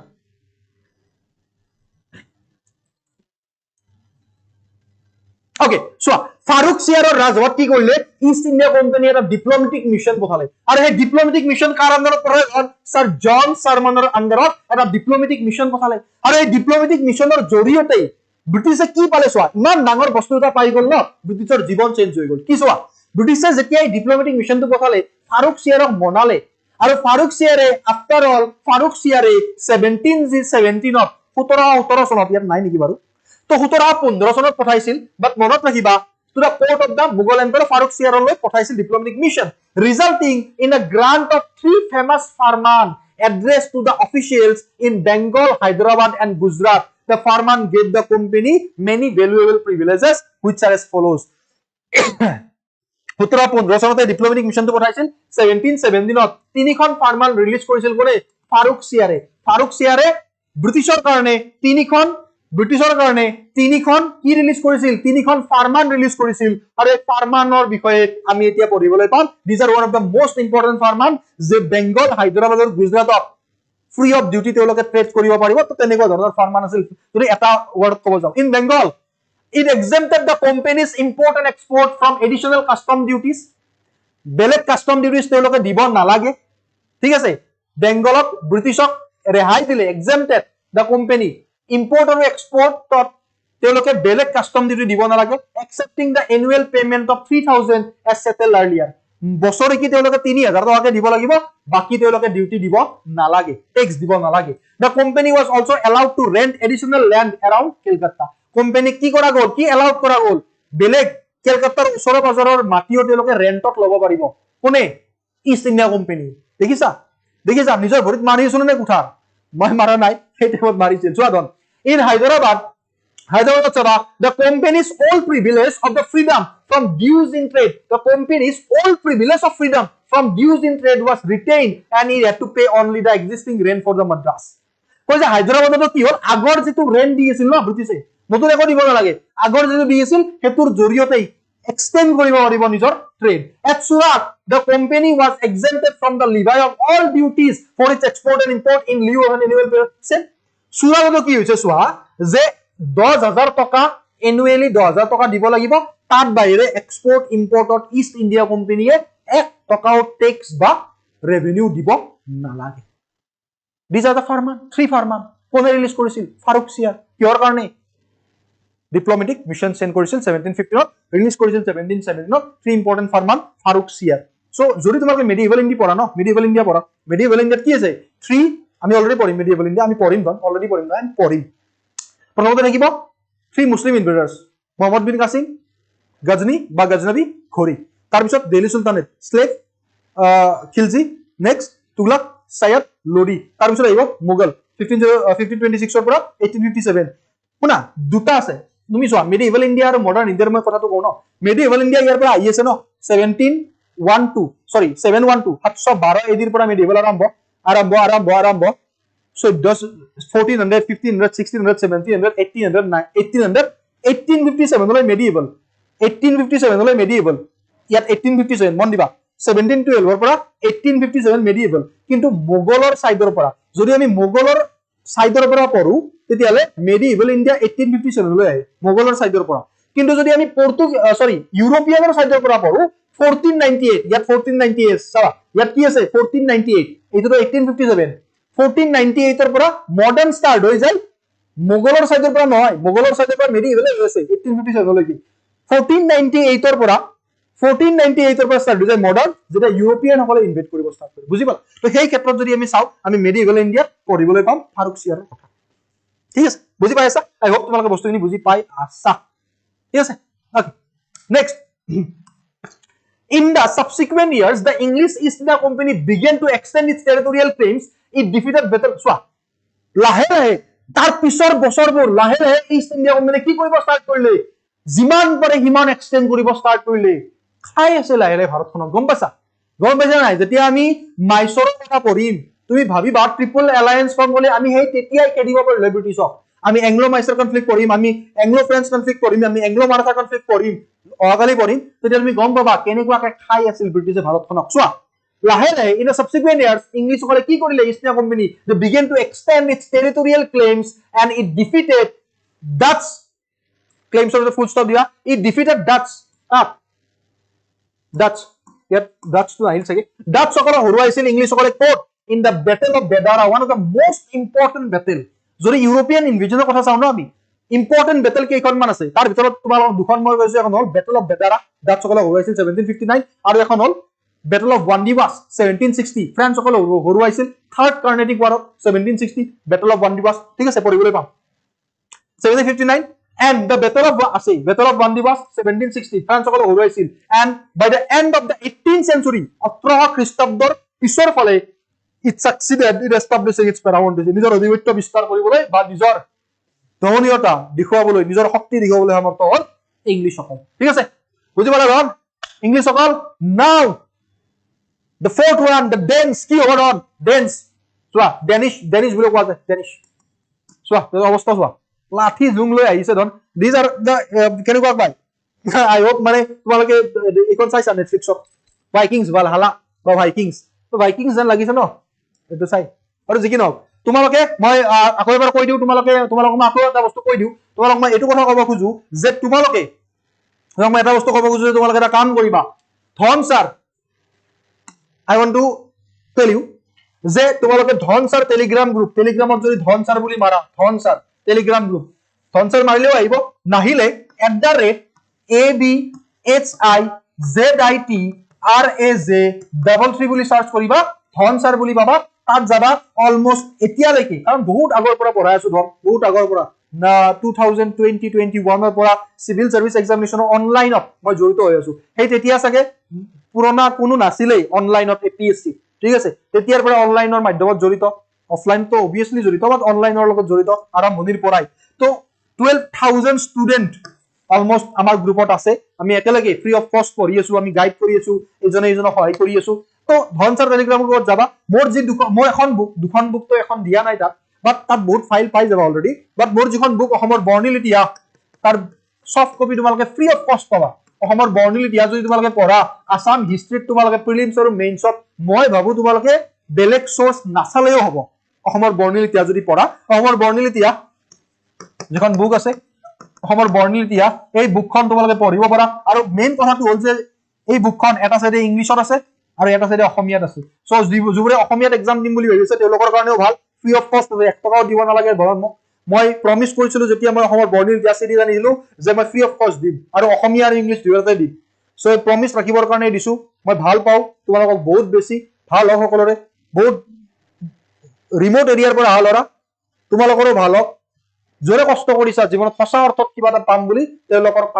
কষ্ট সাৰ্থক হওক তেওঁলোকৰ জীৱনত কিবা এটা প্ৰতিফলিত হওক ভাল হওক তেওঁলোকৰ ঘৰখনৰ ভাল হওক ভালদৰে ফ্ৰী অফ কষ্ট দিয়া আছে টেলিগ্ৰাম চেনেলত গৈ কিনে পিন কৰা আছে তাত গৈ কিনে ডাউনলোড দি তোমালোকে প্ৰিন্ট আউট উলিয়াই ল'ব পাৰা মোবাইলত পঢ়িব পাৰা ল্যাপটপত পঢ়িব পাৰা তোমালোকৰ ইচ্ছা সো অসমৰ বৰ্ণিল ইতিহাস তোমালোকে চাবা fine the Danes arrived in India in 1616 হল্লা চন আহিছিল they established settlement at Tranquebar Tamil Nadu Tranquebar তেওঁলোকে settlement আৰম্ভ কৰিলে কেতিয়া 1620 চনত আৰু ক'ত কৰিলে Serampore বেংগলৰ Serampore কৰিলে 1676 চনত 1676 চনত এতিয়া কথাটো হ'ল যে Serampore was their headquarter তেওঁলোকৰ হেডকোৱাৰ্টাৰ কি আছিল Serampore আছিল they were forced to sell their settlement to British in 1854 তেওঁলোকক ফোর্স কৰা গল ডেনিশ সকলক ফোৰ্স কৰা গল যে তেওঁলোকে নিজৰ সেটেলমেন্ট কাক বেছি দিয়ে তেওঁলোকে নিজৰ সেটেলমেন্ট ব্ৰিটিছক বেছি দিয়ে 1854 তেওঁলোকে নিজৰ সেটেলমেন্ট কাক বেছি দিয়ে ব্ৰিটিছক বেছি দিয়ে 1854 ঠিক আছে Danes arrived in India in 1616 তেওঁলোকে established settlement at Tranquebar Tamil Nadu 1620 Serampore কৰিলে 1676 চনত আৰু Serampore পিছলৈ তেওঁলোকৰ হেডকোৱাৰ্টাৰ হ'ল তেওঁলোকক ফোৰ্স কৰা গল যে তেওঁলোকে ব্ৰিটিছক নিজৰ টেৰিটৰি বিলাক বেছি দিয়ে পিছৰ ফলে ফোৰ্স কৰিলে তেওঁলোকে বেছি দিলে ব্ৰিটিছক কেতিয়া 1854 আৰু 1854 ব্ৰিটিছৰ গভৰ্ণৰ জেনেৰেল কোন আছিল ব্ৰিটিছৰ গভৰ্ণৰ জেনেৰেল 1854 কোন আছিল গভৰ্ণৰ জেনেৰেল অফ ইণ্ডিয়া এটা পগলা নাম আছিল লৰ্ড ডেলাউসি ভেৰি ইম্পৰ্টেন্ট ডক্ট্ৰাইন অফ লেফ্টছ আনিছিল পোষ্টেল সাৰ্ভিস আনিছিল ট্ৰেইন আৰম্ভ কৰিছিল গুৰখা ৰেজিমেন্ট আৰম্ভ কৰিছিল ইণ্ডিয়াত ডেলাউসিয়ে হয় সো লৰ্ড ডেলাউসি এই আছিল বাৰু Danes next জুৰি চাও the French very important compact the East Indies Orientals কি নাম আছে compact the East Indies Orientals popularly known as French East India Company was formed কোনে ফৰ্ম কৰিছিল কলবাৰ্ট কোন আছিল জানা তোমালোকে এজন ৰজাৰ নাম জানা নাই লুইস 14 ফ্ৰেন্সৰ ৰুলাৰ আছিল জীৱনত বলে একবাৰে গা ধুছিল গোটেই জীৱনটোত একবাৰ গা ধুছিল লুইস 14 এবাৰে গা ধুছিল লুইস 14 ৰ গ্ৰ্যান্ডসন লুইস 16 মানে এতিয়া যদি মোৰ ধৰা ককাৰ নাম আছিল মহেন্দ্ৰ তো মোৰ দেউতাৰ নাম হ'ব লাগিছিল হিচাপ মহেন্দ্ৰ 1 মই হ'ব লাগিছিল মহেন্দ্ৰ 2 তো তেনেকুৱা ধৰণৰ বা মহেন্দ্ৰ 3 হ'ব লাগিছিল তো মহেন্দ্ৰ 1 তো তেনেকুৱাকে আগৰ নামবোৰ তেনেকুৱাই আছিল ন তো লুইস 16 ৰ গ্ৰ্যান্ডসন লুইস 14 ৰ গ্ৰ্যান্ডসনৰ কি আছিল finance minister আছিল Colbert আৰু Colbert form কৰিছিল Compagnie des Indes Orientales. It is known as the French East India Company and the state patronage in AD 1664. 1667 an expedition was sent under Francois Caron, very important. 1668 চনত Francois Caronৰ আন্ডাৰত expedition পঠোৱা গ'ল, who established the first French factory in India at Surat. প্ৰথমবাৰৰ কাৰণে আৰু Francois Caronই ফ্ৰান্সৰ প্ৰথম factory ভাৰতত ক'ত এষ্টাব্লিছ কৰিলে? সুৰাটত, remember. In AD 1669, Mascara founded another French factory at Masuliputam. 1669 Mascara Masuliputamত আকৌ এটা ফ্ৰেন্সৰ ফেক্টৰী এষ্টাব্লিছ কৰিলে by securing patent from the Sultan of Golconda. গোলকন্দাৰ সুলতানৰ পৰা পেটেন্ট লৈ কিনে কি কৰিলে? মাছুলিপট্টনমত 1669 মাস্কাৰাই আকৌ এটা ফ্ৰেন্স ফেক্টৰী সেটআপ বা এষ্টাব্লিছ কৰিলে। ঠিক আছে ৰন, বুজি আছা না নাই? বুজি আছা?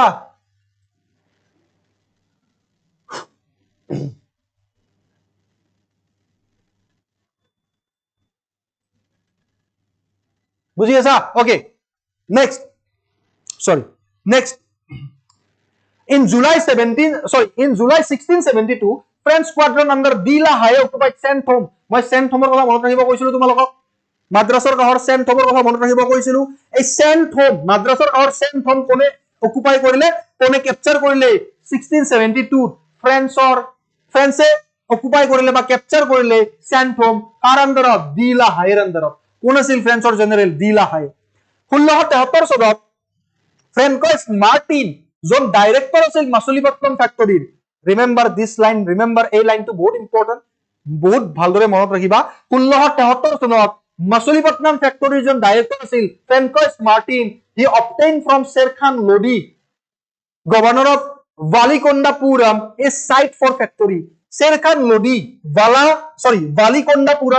Valikondapuramor গভৰ্ণৰ Sher Khan Lodiৰ পৰা কি কৰিলে? Francois Martine এটা জায়গা, এটা সাইট লৈ ললে ফ্যাক্টৰি বনাবৰ কাৰণে। বহুত ইম্পৰ্টেন্ট কিয় কৈ আছো না, এই যে ভালিকন্দাপুৰামৰ যিজন গভৰ্ণৰ আছিল, ভালিকন্দাপুৰামৰ গভৰ্ণৰ Sher Khan Lodiৰ পৰা এই Francois Martine যিটো জায়গা লৈছিল ফ্যাক্টৰি বনাবৰ কাৰণে, যিটো সাইট লৈছিল, সেইটো বহুত ইম্পৰ্টেন্ট। 1673 কি চোৱা, which later developed into Pondicherry. পিছলৈ কি হল? পণ্ডিচেৰী। আৰু পণ্ডিচেৰীৰ প্ৰথম গভৰ্ণৰ কোন হল? যেহেতু Francois Martine লৈছিল, এনেকে মনত ৰাখিবা, যেহেতু 1673 Francois Martine যেহেতু এই সাইটটো লৈছিল, পণ্ডিচেৰীৰ প্ৰথম গভৰ্ণৰ কোন হল? Francois Martine hall. In Bengal, the French laid the foundation of their famous settlement of Chandanagar. বেংগলত ফ্ৰেন্স সকলে কি কৰিলে? নিজৰ ফেমাস সেটেলমেন্ট এটা বহালে চন্দননগৰত। কেতিয়া? 1690, যেটো সাইট তেওঁলোকক কোনে দিছিল? চেষ্টা খানে দিছিল। ইন্ডিয়ানস বিলাকে কি ভগাই আছিল নেকি বাৰু? এইটো সাইট তুমি লোৱা, এইটো সাইট তুমি লোৱা, সেইটো সাইট তোমাৰ, এইটো সাইট তোমাৰ, হে বুজি পালা? এনেকুৱা লাগে মোৰ, মানে চেষ্টা খানে কৈছিল এইটো তোমাৰ, চেষ্টা খানে সকলোকে দিছিল। The reconstituted company named the United, আৰু তাৰ পিছত ফ্ৰেন্স ইষ্ট ইণ্ডিয়া কোম্পানীয়ে নিজৰ কোম্পানীৰ নামটো চেঞ্জ কৰিলে। ইয়াৰ আগতে কি আছিল নাম? Compagnie des Indes Orientales আছিল না নাই? ইয়াৰ আগৰ নাম কি আছিল? Compagnie des Indes Orientales। এতিয়া কি নাম দিলে চোৱা, United Compagnie des Indes was formed by royal edict and entrusted with the whole of French colonial trade. ঠিক আছে, so this is last slide, the arrival of the duplex. Duplex কেতিয়া আহিছিল জানা? 1724 আহিছিল duplex, আৰু duplexৰ কাৰ্যকাল 1724 পৰা 1754 লৈকে আছিল। 1724 পৰা 1754 লৈকে তাৰ কাৰ্যকাল আছিল, ডুপ্লেক্সৰ কাৰ্যকাল আছিল, ডুপ্লেক্স। So চোৱা, the arrival of duplex as French governor in India. ডুপ্লেক্সৰ আহাৰ লগে লগে বা ডুপ্লেক্স যেতিয়াই ভাৰতলৈ আহিল, আৰম্ভ হৈ গ'ল beginning of the Anglo French conflict, যাক আমি জানো কাৰ্নেটিক ওয়াৰ্স। তিনিখন কাৰ্নেটিক ওয়াৰ্স, হয় নে নহয়? ৰিজাল্টিং কেতিয়া হৈছিল কাৰ্নেটিক ওয়াৰ্স? 48 ৰ পৰা 54, 46 ৰ পৰা 48, দেন 56 ৰ পৰা 63,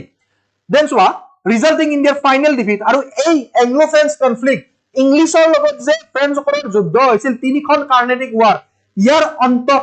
আমি কি ৰিজাল্ট পাওঁ? যে finally France was defeated by English in the year 1760 in the battle of Vandivas. Vandivasৰ যুদ্ধত ফাইনেলি ফ্ৰেঞ্চ সকল হাৰি থাকে ইংলিছ সকলৰ। ডান বুজি পালা ডান এতিয়ালৈ যে 160 জন আছা মই সেলুট কৰো তোমালোকক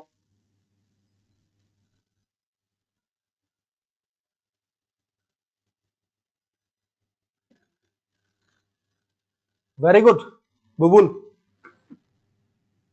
yes Battle of Buxar the Battle of yes Battle of Palasi Battle of Buxar interlinking হৈ আছে আমি বস্তুবোৰ ভালদৰে চাও PYQs previous year question যদি আমি চাও so with reference to Indian history consider the following statement the Dutch established their factories warehouse on the east coast of the land granted by them by the Gajapati ruler এটো ভুল ধৰ Gajapati factories warehouse যদিও তেওঁলোকে east কোষ্টত খুলিছিল কিন্তু এই মাটিখিনি গজপতি ৰুলাৰ্ছে দিয়া নাছিল Alfonso de Albuquerque capture Goa from the Bijapur sultanate আমি অলৰেডি পঢ়িলো না English yes Bijapur sultanate 1510 the English East India Company established a factory at Madras on a plot of land leased from a representative of the Vijayanagar Empire to হবন নহয় মোক কোৱা ইয়াৰ তোৰ কোনটো answer শুদ্ধ which of the following given are correct কোনটো হ'ব মই তোমালোকৰ आंसर চাই আছো বলি নাছা নেকি বহুত দিনৰ মৰত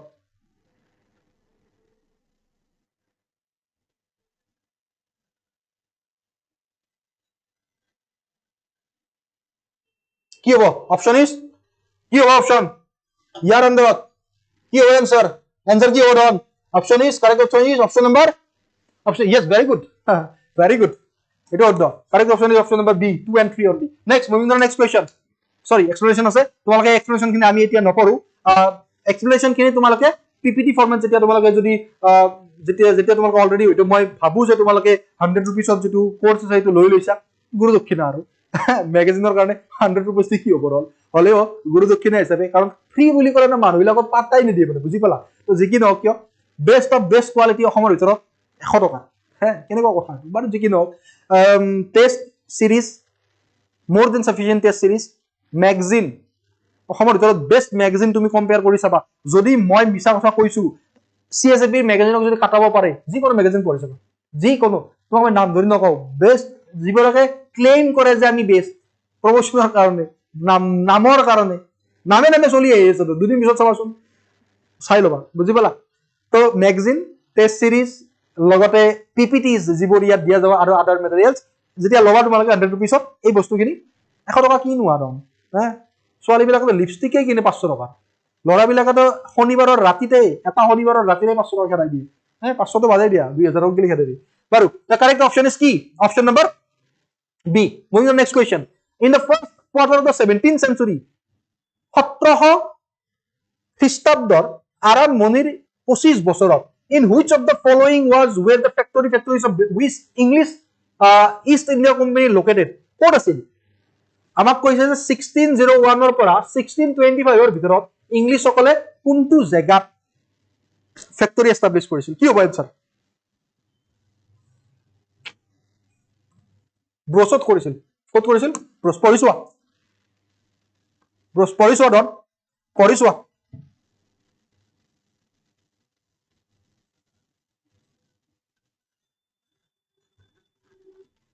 কম্পিটিটৰ মানে মই তোমাক কও দিব নোৱাৰে ধন হে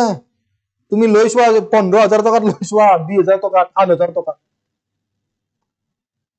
100 টকাৰ হনো ক্লাছ মোৰ সমান জছত পঢ়াব নৰবো মই একদম গ্যাৰান্টি কৈছো নৰিব এনেকুৱাকে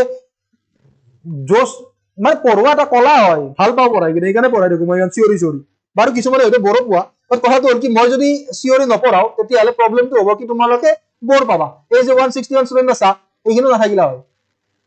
কি হ'ব आंसर সরি आंसर তো আমি কলো তো পঢ়ি চাবা এইখিনি নেক্সট যদি চাও আমি নেক্সট কোৱেশ্চন তো চোৱা Wellesley established the Fort William College কেতিয়া 1800 Fort William College at Calcutta because কিহৰ কাৰণে Fort William College 1800 হৈছিল ন কিহৰ কাৰণে হৈছিল কোৱা 1800 yes 18 আগষ্টৰ মাহত হৈছিল আগষ্ট কিমান আগষ্ট আছিল নাজানো আগষ্ট আছিল 28 নে 18 আগষ্ট আছিল 1800 Wellesley established the Fort William College at Calcutta কিহৰ কাৰণে he was asked by the board of director at London কৈছিল কি নাই কোৱা he wanted কিহৰ কাৰণে he wanted to revive interest in oriental learning in India Indian oriental learning or interest জগাব খুজিছিল নাই নহয় he wanted to provide William Carey and his associates with employment কি কই নো সৰিয়া এমপ্লয়মেন্ট দিব খুজিছিল বলে এই কাৰণে কলেজ বনাইছিল এমপ্লয়মেন্ট দিবৰ কাৰণে কলেজ বনাই হি wanted to train British civilians হেতুৱে বাকি থাকিল British civilians বিলাকক ইণ্ডিয়াৰ এডমিনিষ্ট্ৰেচন শিকাব খুজিছিল British civilians বিলাকক ইণ্ডিয়াৰ এডমিনিষ্ট্ৰেচন শিকাব খুজিছিল remember this was asked in UPSC 2020 আমি গোটেই UPSC ৰ কোৱেশ্চন চাই আছো সো UPSC 2021 এইটো UPSC 2022 আহিছিল এইবাৰ এনেকে চাই যাবা ধৰ মই কৈ দিছো কিন্তু টাফ জিতু হ'ব এক্সাম ইয়াৰ আছে চাই লবা yes 18 August Which of the following statement correctly explain the impact of the Industrial Revolution on India during the first half of the 19th century? Very easy question. যদি অলপমান দিমাগটো লগোৱা ন তেতিয়া এই কোৱেশ্চনটো বহুত ইজি হৈ যায় অলপমান যদি মাথাটো লগাও আমি কাৰণ কোৱেশ্চনটো দেখাত বহুত টান যেন লাগিব ইণ্ডাষ্ট্ৰিয়েল ৰিভলিউচন ওয়াল লিষ্টটো সোমাই দিছে না এই কোৱেশ্চনটো ভালদৰে যদি চাও আমি বহুত ইজি পাম which of the following ইয়াৰ ভিতৰত কোনটো statement correctly explain impact of Industrial Revolution এই যে ইণ্ডাষ্ট্ৰিয়েল ৰিভলিউচন হৈছিল যে এই ইণ্ডাষ্ট্ৰিয়েল ৰিভলিউচনৰ কি ইম্প্যাক্ট ভাৰতত পৰিছিল first half of the 19th century আৰম্ভ ইণ্ডিয়ান হ্যান্ডিক্ৰাফ্ট ওয়াৰ ruined obviously ইণ্ডিয়াৰ হ্যান্ডিক্ৰাফ্ট ruined হৈছিল machines were introduced in the Indian textile industry in large number ভাৰতৰ টেক্সটাইল ইন্ডাষ্ট্ৰীত মেচিন ইউজ হৈছিল নেকি বাৰু ভাৰতৰ টেক্সটাইল ইন্ডাষ্ট্ৰীত মেচিন ইউজ হৈছিল নেকি বাৰু না ইমান এটা হোৱা নাছিল হ্যান্ডিক্ৰাফ্ট নোৱা হৈছিল মেচিন ইউজ হোৱা নাছিল railway lines were laid in many parts of the country railway lines to 1854 পৰা আৰম্ভ হৈছিল heavy duties were imposed on the import of British অসম্ভৱ heavy duties were imposed on the imports of the British manufacturer এটা নকৰে ভুল কি হ'ব কোনটো প্ৰভাৱ পৰিছিল ইণ্ডিয়ান হ্যান্ডিক্ৰাফ্ট ruin ইণ্ডিয়াৰ যিবোৰ খাদী উদ্যোগ আছিল তাত প্ৰভাৱ পৰিছিল obviously তাকেই কৈছে ইয়াত yes correct option is option number A এখিনি পঢ়ি লব by a regulation শুনা ইয়াত কিছুমান ন তোমাৰ কিছুমান এক্ট যে আমি আছে ৰেগুলেটিং এক্ট 17 হিষ্টৰিকেল ব্যাকগ্ৰাউণ্ড যিবোৰ আছে ইণ্ডিয়ান পলিটি পঢ়িলে তোমালোকে যেতিয়া পঢ়িবলৈ পোৱা historical background regulating act 1773 Pitt India act charter act 1793 charter act 1813 charter act 1833 charter act 1853 government of India act 1851 so এই Indian council act board so এই এক্টৰ পৰা দুই এটা কোৱেশ্চন ইয়াত মই আনিছো চাই লবা by a regulation in 1793 the district collector was deprived of his judicial powers and made the collecting agent only district collector borok kebal collecting agent bonai thoi dile eta regulationer joriyate district collector borok collecting agent bonai thoi dile what was the reason for such a regulation ei regulation to kio anisil UPSC 2010 ot sai lo lord cornwallis under bane tekholor logot relate korisi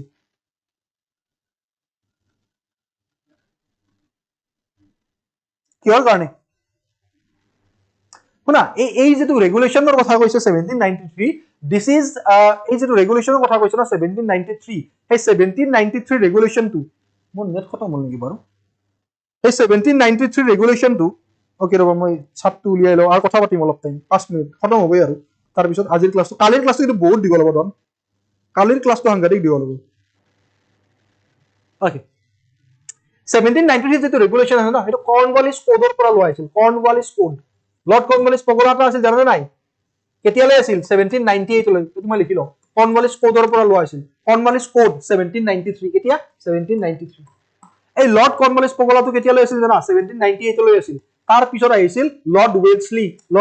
1798 ৰ পৰা 1805 লৈকে আছিল এই সাবসিডিয়াৰী alliance আনিছিল তো lord Cornwallis 1798 লৈ আছিল lord কৰ্ণৱালিছৰ সময়তে কি হৈছিল জমিনদাৰী সেটেলমেন্ট 1789 permanent settlement 1793 এবোৰ আহিছিল নাই সো কৰ্ণৱালিছ কোড 1793 আন্ডাৰতে এই বস্তুখিনি হৈছিল যে ডিস্ট্ৰিক্ট কালেক্টৰক কালেক্টিং এজেন্ট বনাই থৈ দিছিল কিহৰ কাৰণে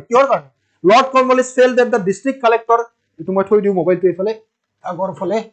ওকে এটো মই সাম পিছনে lord Cornwallis fail that the district collector efficiently কোনটো would evaluation increase without the burden of additional work হ'ব নেকি নহয় lord Cornwallis fail that district collector efficiency of revenue collection would enormously increase without the burden of the additional worker কাৰণে মানে যদি বেলেগ additional work দিয়া যায় তেতিয়ালে ৰেভিনিউ কালেকশনটো ইমান ভালকে কৰিব নোৱাৰিব ডিস্ট্ৰিক্ট কালেক্টৰে এনেকুৱাকে ভাবিছিল বলে লৰ্ড কৰ্ণৱালিছে ভাবিব এই পগলাটো ই একদম নাভাবে নাভাবে পাৰিলে বেছি কাম দিব lord Cornwallis fail that judicial power should compulsorily be in the hand of Europeans while Indians can be given the job of revenue collection in the district এই থিংকিংটো নাছিল বাবুৰ Lord Cornwallis was alarmed at the extent of power. এতিয়া অলপ মই slowly গৈছো হা কাৰণ আমি ইম্পৰ্টেন্ট বস্তুখিনি কভাৰ কৰি পেলালো ন একদম জোছত বুজি পালা তো সেই বস্তু তোমালোকৰ পৰা বিচাৰো মই Lord Cornwallis was alarmed at the extent of power concentrated in the district collector and felt that such absolute power was undesirable in one person. This is the correct option. The judicial work demanded deep knowledge of the Indian. এটো নহয় কারণ আমাক এটাই option দিছে তার তো 1 1 2 এনেকুৱাকে দিয়া নাই ন সো এটো নহব পঢ়ি চাবা yes explanation আছে Cornwallis code মই কৈছিল না Cornwallis code 1793 Cornwallis Lord Cornwallis বুজি পালা তেনাৰ সময়ত বহুত ষ্ট্ৰিক্ট কিছুমান পলিসি আহিছিল জমিদাৰী সিস্টেমটো তোমালোকে গমে পোৱা which is known as 10-year settlement permanent settlement 1793 তোমালোকে গম পোৱা তাৰ এটা ল আছিল সানসেট ল বুজি পালা তো তাৰ পিছত লৰ্ড ওয়েলসলি আহিছিল পঢ়ি চাবা এইখিনি Consider the following statement. UPSC 2006 আহিছিল Charter Act 1853 4 নম্বৰ 1853 কিমান number 4 number Charter Act fourth abolished East India Company monopoly of Indian trade এটো একটাৰ পৰা আহিছে historical backgroundৰ পৰা আহিছে এটো historical backgroundৰ পৰা আহিছে ৰন historical backgroundৰ পৰা আহিছে Charter Act 1853 abolished East India Company monopoly of Indian trade ঠিক আছে The Charter Act abolished the East India Company monopoly of Indian trade. এটো শুদ্ধনে শুদ্ধ কব দিছে আমাক এটো আমাক শুদ্ধনে শুদ্ধ কব দিছে কোম্পানিৰ মনোপলি ইষ্ট ইণ্ডিয়া কোম্পানিৰ মনোপলি অফ ইণ্ডিয়ান ট্ৰেড 1853 সমাপ্ত হৈছিল নেকি নাই তাৰ আগতে কৰিছিল ন Under the government of India Act 1858 the British Parliament abolished the rule of East India Company and undertook the responsibility of ruling in India directly. Yes. দুটাই আছে না ট্রান্সফার অফ পাওয়ার যদি aftermath of the rebellion of 1857 চাও আমি aftermath আমি পঢ়িবলৈ পাম এইবোৰ আফটারম্যাথ অফ রিবেলিয়ন বা সিপাই mutiny aftermath of rebellion of 1857 পঢ়িবলৈ পাম দুটা ইম্পর্টেন্ট যে transfer of power the power to control India is now transferred from the hand of East India Company to British Crown মানে parliament ঠিক আছে next the post of Governor General of India is now changed to Viceroy of India. দুটাই আছে তো তার প্রথমটো দি দিছে কোনটো শুদ্ধ হ'ব only two. Who among the following এটাৰটা আছে প্ৰশ্নজন এটাৰটা আছে এই গৈ আছে নেকি তোমালোকে very important কি কোৱা হে পলাই আছে তোমালোক 10টা 45 ধন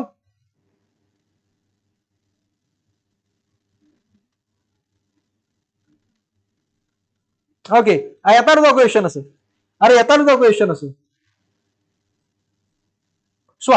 who are the following Governor General created the Covenanted Civil Service of India, which later came to be known as the Indian Civil Service? কোনজনে কৰিছিল It is Lord Cornwallis. কোন হ'ব Lord Cornwallis. UPSC 2010 পঢ়িলো বাই বস্তুখিনি যেতিয়া PPT পাবা which of the following act of British India strengthened the viceroy authority over executive council by substituting portfolio or department system for corporate functioning কি হ'ব ইয়াৰ আনসাৰটো কি হ'ব ইয়াৰ আনসাৰটো হ'ব Indian Council Act 1861 UPSC 2002 আহিছিল কিহৰ জৰিয়তে portfolio substitute কৰিছিল Indian Council Act 1861 Consider the following statement. Warren Hastings was the first Governor General who established a regular police force in India on the British pattern. British pattern of কি কৰিছিল Warren Hastings প্ৰথম Governor General আছিল যোনে establish কৰিছিল regular police force. ঠিক আছে কি হ'ব এটো কি হ'ব প্ৰথম Governor General আছিল নেকি দেখে নাই Warren Hastings কৰা নাছিল A Supreme Court was established at Calcutta by the Regulating Act 1773 yes by the Regulating Act 1773 but Supreme Court of Calcutta was established in 1774 established in 1774 but by the Regulating Act 1773 মনত ৰাখিবা The Indian Penal Code came into effect in the year 1860 yes Penal Code 1860 আহিছিল which of the statement given correct 2 and 3 only B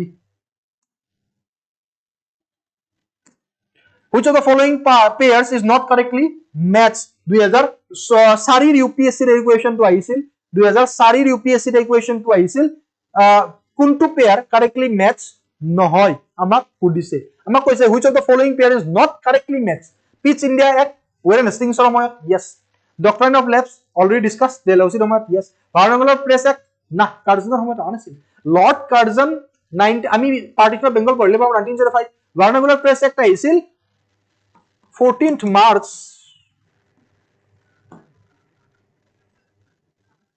1878 exact নহয় মই ধন বাট মোৰ এনেকুৱা লাগি আছে 14 মাৰ্চ 1478 ইলবাৰ্ট বিল yes এটো হয় সো এটো নহয় option number C is not correctly matched কাৰণ মই জানো যে কাৰ্জনৰ সময় আছিল 1805 পাৰ্টিশন অফ বেংগল আৰু 14 মাৰ্চ 1878 মানত ভাৰ্নাকুলাৰ প্ৰেছাৰ আহিছিল ইয়াত আছে নে চাও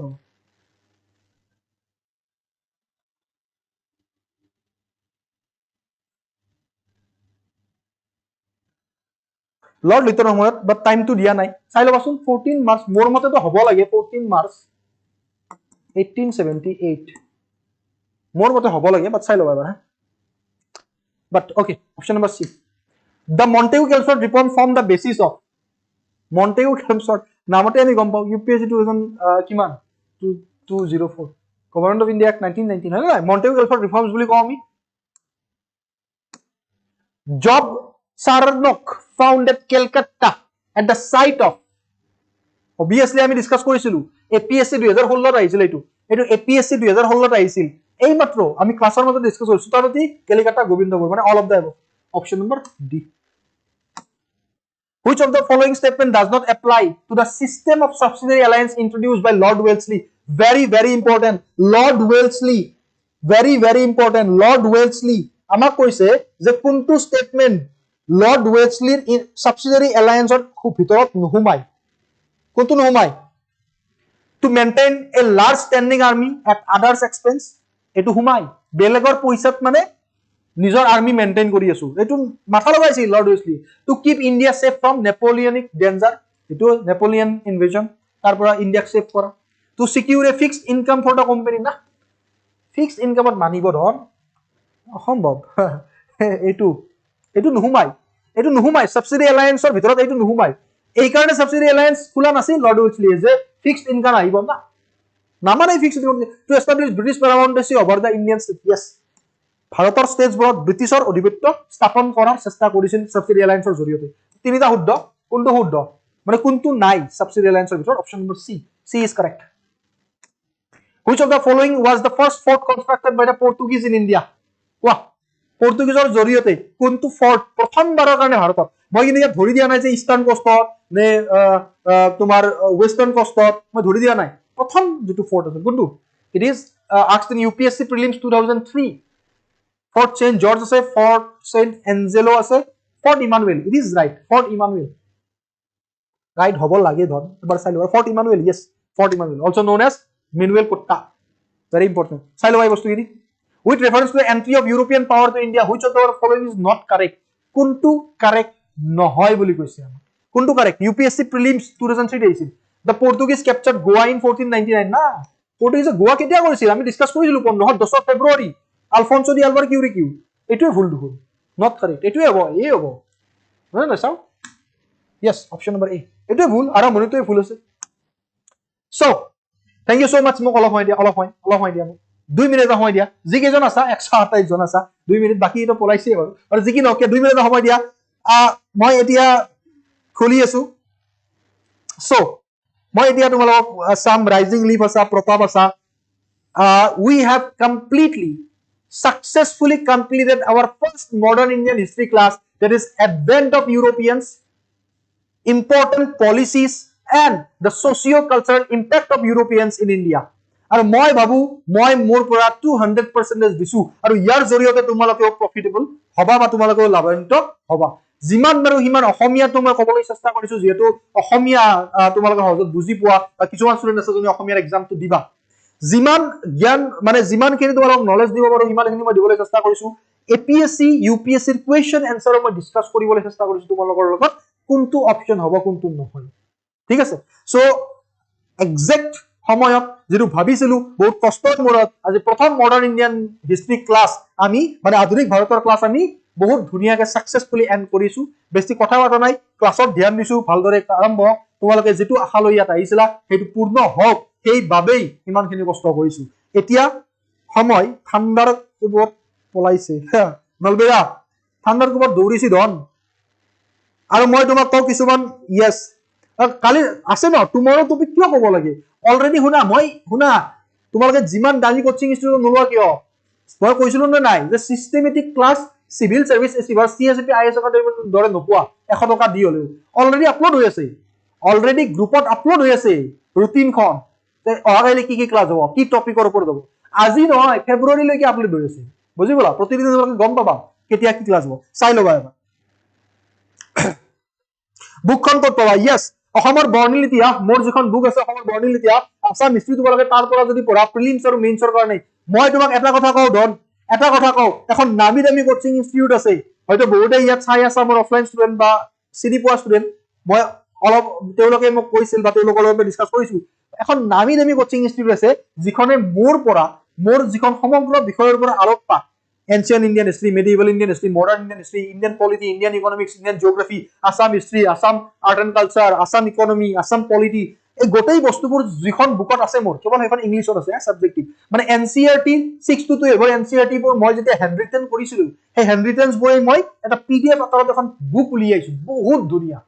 139 পেজৰ তো এই বুকখন এতিয়া বাৰু সেইখন সেল কৰিছিল এটা টাইমত 177 ত আগতে এতিয়া সেই বুকখন সেল অফ নাই বাৰু এই বুকখন এতিয়া তোমালোকে লগৰ যদি কাৰোবাৰ তাত আছে পাবা বাট মই মোৰ হাতত এতিয়া বৰ্তমান নাই বুকখন বাট মোৰ হাতত পিডিএফ পিপিটো মই সেইখন চাম বাৰু ক'ত আছে বাট অসমৰ বৰ্ণিল সেইখনৰ প্ৰায় নামি দামী কোচিং ইনষ্টিটিউট এখনে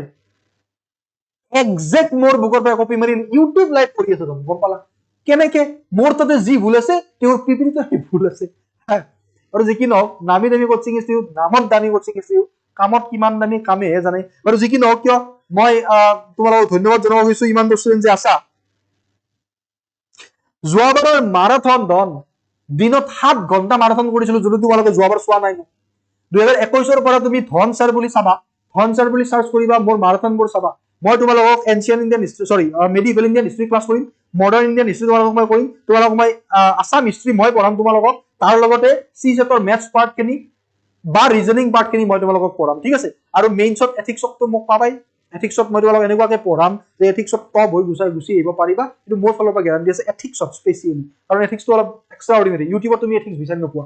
আৰু যি কি নহওক কিয় কথাটো হ'ল কি যিমান পাৰো ইমান চেষ্টা কৰিছো আজি প্ৰথম ক্লাছ ভাল হ'ব সকলোৰে এতিয়া যদি কিবা কোৱেশ্চন আছে you can ask me 5 minute এৰি মাৰাথন 7 ঘণ্টা মই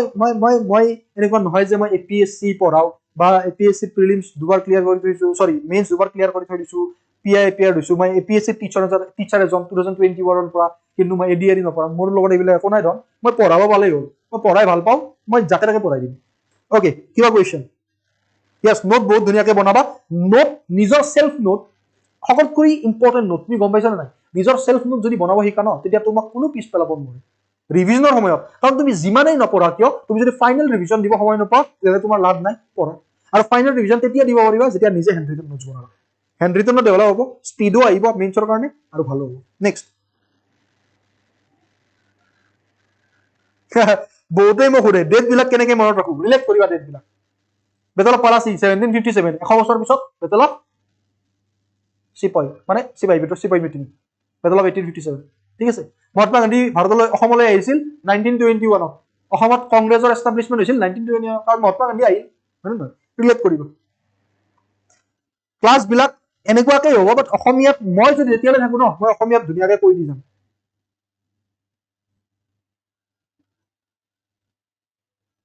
yes obviously details থাকিব অৰুণ obviously কথা দিয়া মতে সিএসএফ একাডেমি জি সিএসএপি আইএস একাডেমি জি কথা দিছে সেই মতেই হ'ব বাকিবোৰ হদৰে নহয় কথা দিয়া মতেই হ'ব একটো থ্যাংক ইউ সত্য কি খবৰ ৰিমজিম বঢ়িয়া প্ৰতাপ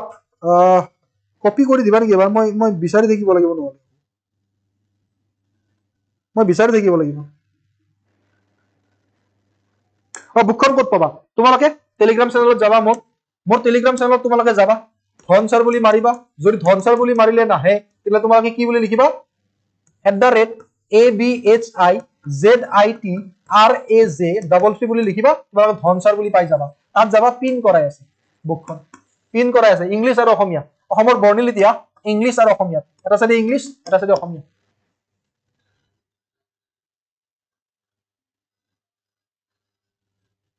ধন্যবাদ Minal art and culture art on করেছিলা ইয়েস আর্ট এন্ড কালচার যদি আমি পড়ো ন যদি আমি আর্ট এন্ড কালচার পড়ো তেতিয়া আমি পঢ়িব লাগিব ইণ্ডিয়ান পেইণ্টিংছৰ পৰা একদম আৰম্ভণিৰ পৰা মই চিষ্টেমেটিক হিচাপত যাব ভাল পাওঁ প্ৰতিটো সাবজেক্ট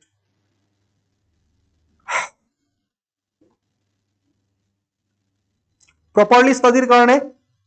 প্ৰথম 10 দিন জিটি পঢ়ি থাকা শুনিব বেয়া পাই ন বাট এইটো সঁচা কথা যদি আৰম্ভ কৰিব লৈছা ন এতিয়াই যদি আৰম্ভ কৰিব লৈছা ন 10-15 দিন জিটি পঢ়ি থাকা জিটি মানে ক্লাছ হৈ আছে ক্লাছ চোৱা ইয়াৰখিনি পঢ়া সেইখিনি পঢ়া এইখিনি পঢ়া 10 দিনৰ পিছত নিজে বুজি পাবা যে ক'ৰ পৰা আৰম্ভ কৰিম আৰু ক্লাছত এই যদি এইটো ফলো কৰিছা ন ইয়াত যেনেকৈ চিষ্টেমেটিক হিচাপত গৈছে তেনেকৈ যোৱাচোন সাকসেসফুল হোৱাটো হ'বই सेम टॉपिक पर मल्टीपल रिवीजन কৰিব লাগলে তুমি নোটস বনাব লাগিব মই অলপ আগতে কলো হ্যান্ডৰিটেন নোটস ভেৰি ইম্পৰ্টেন্ট সকলোতকৈ ইম্পৰ্টেন্ট বস্তু হল হ্যান্ডৰিটেন নোটস নিজৰ হাতত থাকিব সৰু সৰু বস্তু পয়েন্ট ওয়াইজ লিখিবা এবাৰ পঢ়িবা গোটেই বস্তুখিনি মনত পৰি যাব এই হ্যান্ডৰিটেন নোটস বহুত বেছি ইম্পৰ্টেন্ট টোটাল হিস্ট্ৰি ক্লাস অৰ্থাৎ নহয় ইজি এক্সাম বহুত দিনৰ মূৰত তোমাক মই এৰিৰ সময় দেখা পাইছো তোমাক মই যোৱাবাৰ এপিএসসিৰ সময় দেখা পাইছো মাৰাথনৰ সময় ঠিক আছে বাৰু টোটাল হিস্ট্ৰি ক্লাস অৰ্থাৎ নহয় মডাৰ্ন হিস্ট্ৰি ক্লাস অৰ্থাৎ হ'ব এনশিয়েন্ট হিস্ট্ৰি বেলেগ মডাৰ্ন হিস্ট্ৰি বেলেগ হ'ব বেলেগ কি হ'ব দিয়া আছে ৰুটিনখনত দিয়া আছে বহুত ধুনীয়াকে ঠিক আছে ৰুটিনখনত বহুত ধুনীয়াকে দিয়া আছে সো লাষ্ট মই অলপ ক'ব খুজো যে ডু লাইক এটা লাইক কৰিবা আৰু ক্লাসটো এতিয়া মই সমাপ্ত কৰিব গৈ আছো এটা কমেন্ট কৰি যাবা যাতে আজিৰ কষ্টখিনি সাৰ্থক হওক মোৰ তাৰ লগতে আহি থকা ক্লাছবোৰত যদি মই সেম জোছত সেম এনাৰ্জিৰ জৰিয়তে তোমালোকৰ সন্মুখত প্ৰস্তুত কৰিব পাৰো নিজৰ ক্লাছবোৰ বহুত বহুত ধন্যবাদ বহুত মৰম বহুত ভাল পোৱা লাষ্ট কথা এটা মোক ক'ব দিছিল কাৰণে কৈ যাও ষ্টুডেন্টছ জনে যে মানুহ হলে অলপ মনটো সাফা হ'ব লাগে পছাটো আলুও থাকে ঠিক আছে থ্যাংক ইউ সো মাচ এভৰিৱান বহুত মৰম বহুত ভাল পোৱা ভালদৰে পঢ়ি থাকিবা লগ পাম তোমালোকক মডাৰ্ন হিষ্ট্ৰীৰ আধুনিক ভাৰতৰ ইতিহাসৰ দ্বিতীয়টো ক্লাছত অহাকালি 9:15 আৰু মই আশা কৰো আজি যিখিনি ষ্টুডেন্ট আছা অহাকালি তাত কৰি বেছি ষ্টুডেন্ট হবা এনাৰ্জি গোটাবা ভালদৰে পঢ়িবা 7টা বজাৰ পৰা কন্টিনিউয়াছলি যদি 11টা বজালৈ পঢ়া তোমাৰ সাকসেসক কোনো ৰখাব নোৱাৰে থ্যাংক ইউ সো মাচ বহুত মৰম বহুত ভাল পোৱা ভালদৰে পঢ়ি থাকিবা লগ পাম জয়